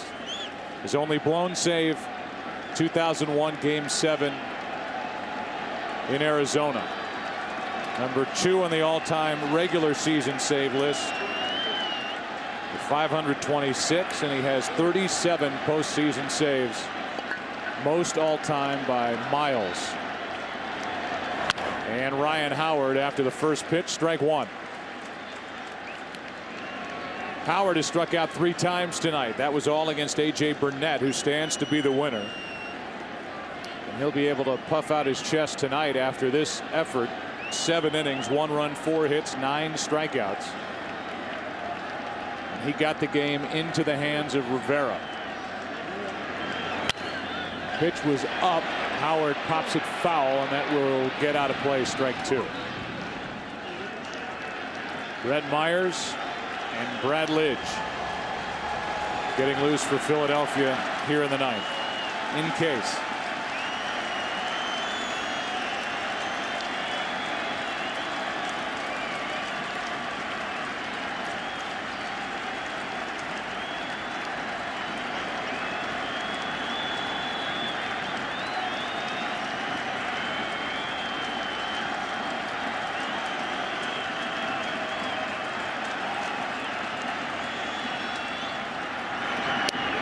Got him looking, and Howard strikes out for the 4th time tonight.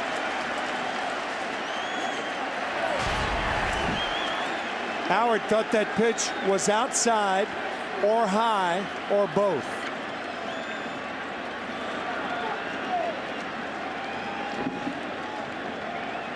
Our unofficial look at it on Fox Tracks and even live, it looked like it went around the plate. Yep.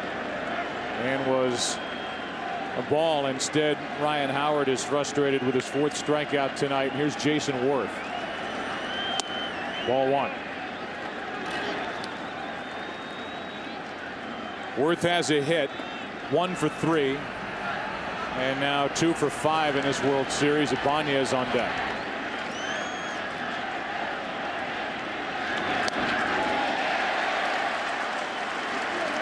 One ball, 1 strike.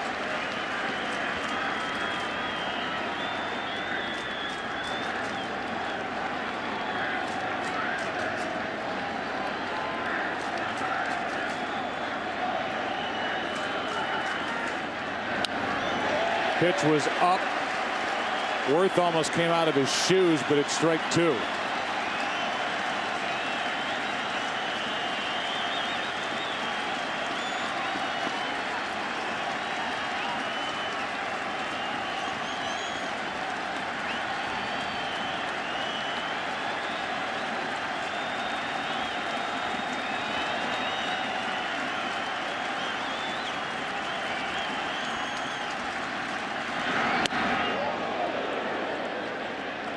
Two and 2.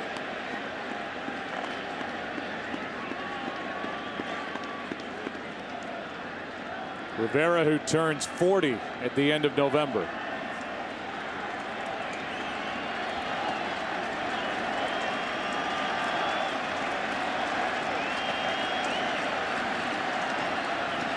Brings home a 2-2. Off the end of the bat, 2 out.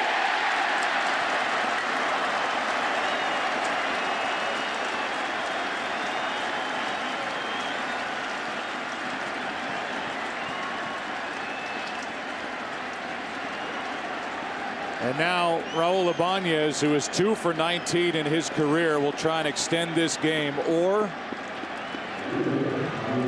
the 105th World Series will head to Philadelphia for Game 3 on Saturday night, tied 1 game apiece.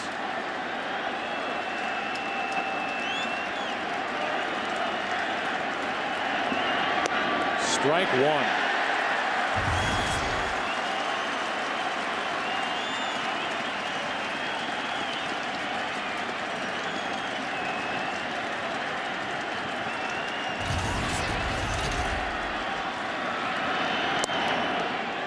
Ball 1.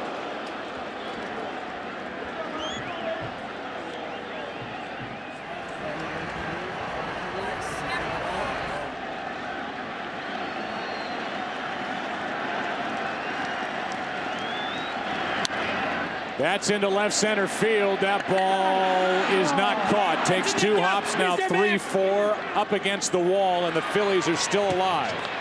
Second double of this game for Raul Ibanez. And this will be an interesting matchup with the DH Matt Stairs coming up. I was thinking the same thing. Any way to fight your way on for Ibanez. And Matt Stairs, we talked about it earlier, tries to swing as hard as he can and hit the ball as far as he can. And this gives the Phillies life.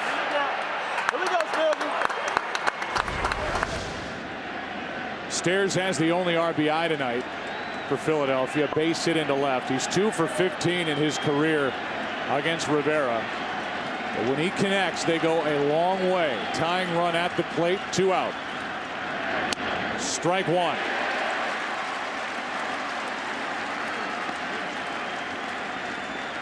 Stairs had only 20 hits during the regular season. 5 of them left the park.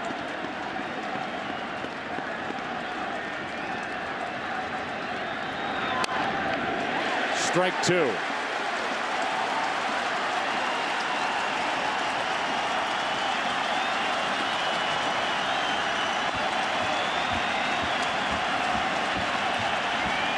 The man with 37 career postseason saves brings home his 37th pitch of this game 2. And it's upstairs, ball 1.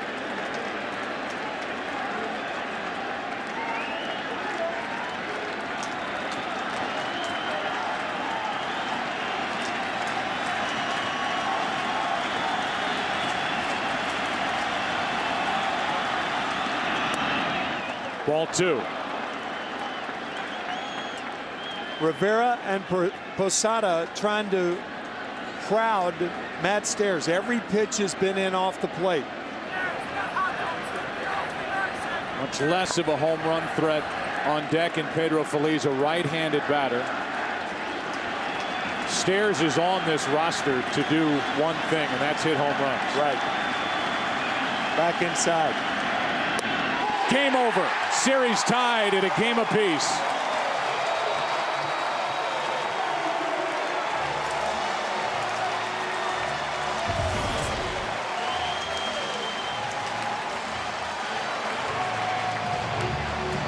A 39-pitch performance and a 6-out save for Mariano Rivera.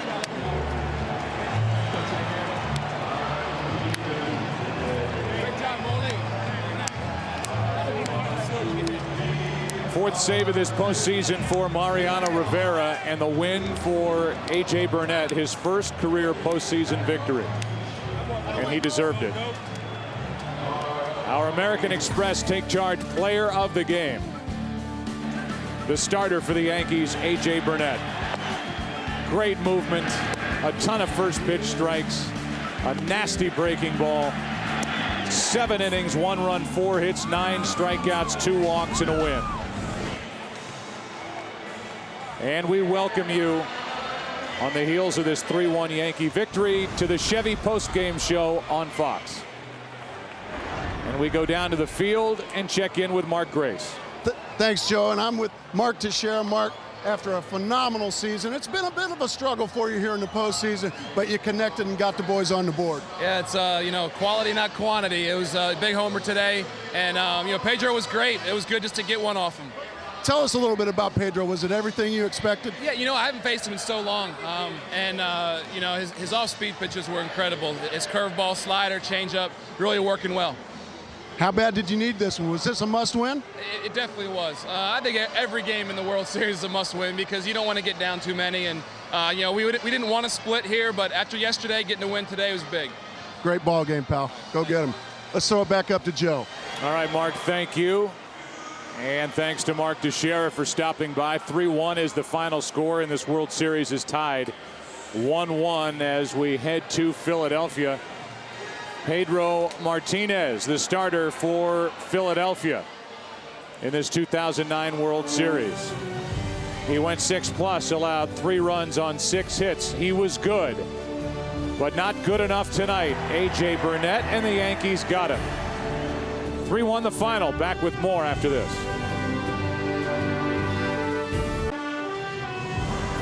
And we welcome you back to the Chevy postgame show on Fox. Final score 3-1. The Yankees win it and even this series at a game apiece, and we go down to the field with Chris Rose and the guys. Chris. All right, thank you very much, Joe. Joined by Eric Karros and White Sox skipper Ozzie Guillen. And Ozzie, in the pregame, we talked about A.J. Burnett and how at any point he could lose it for a 20-25 pitch point. That didn't happen tonight. Well, I think A.J. was outstanding. First thing he was throwing a lot of strike first pitch. That was the key. He not have that many people on base.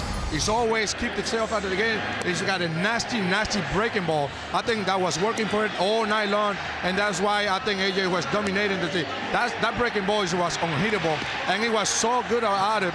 That's why the reason A.J. threw unbelievable game today. So now we are tied at 1-1 in the best-of-7 series, headed down the train ride to Philadelphia.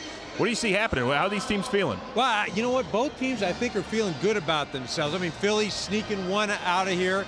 And, you know, the Yankees, if you told them that CC Sabathia is going to lose a game, Alex Rodriguez 0 for 8 with 6 strikeouts, and you're tied 1-1, you've got to be pretty happy. This is going to be a fun one, Game 3. All right, let's just remember, by the way, Philadelphia, when we get there on Saturday, this guy picked you to win in 6 games, so be nice to him. I'm not going to tell you what this guy decided and who he picked.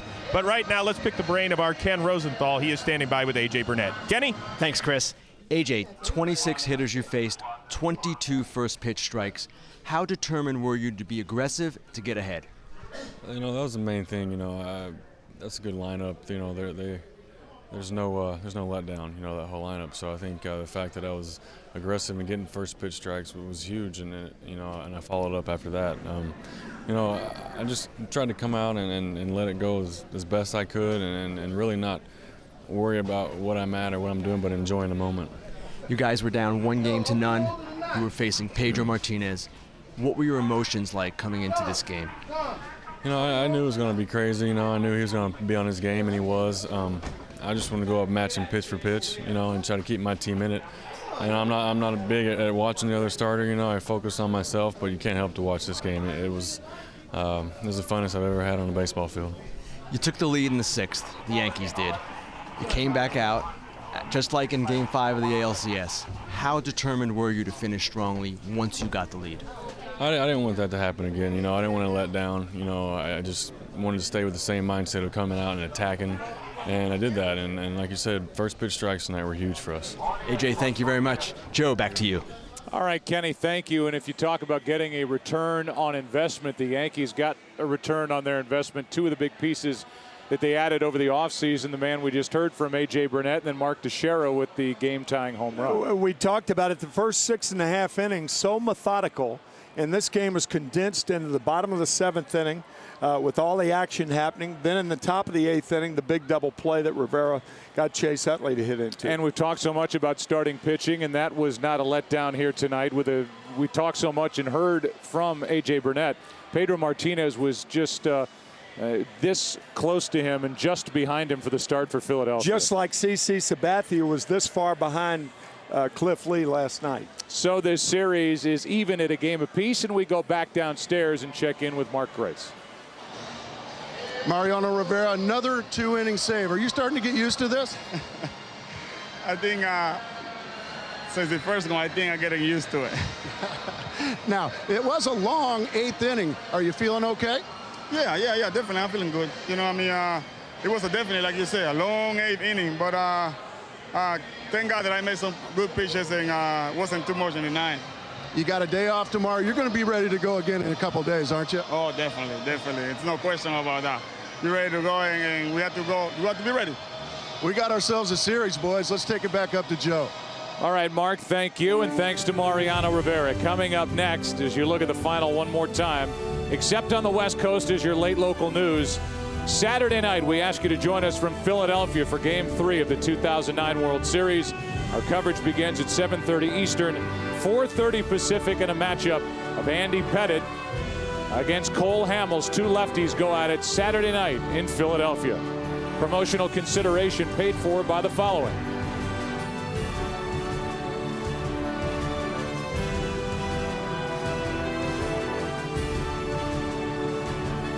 For more information on tonight's game and the latest in Major League Baseball news, log on to foxsports.com. Powered by MSN, the world's favorite sports site. For Tim McCarver, Ken Rosenthal, and all of us at Fox Sports. Joe Buck, so long from Yankee Stadium. Join us Saturday night. Game 3 of this World Series. What a night for Burnett. Yankees tie this series at a game apiece.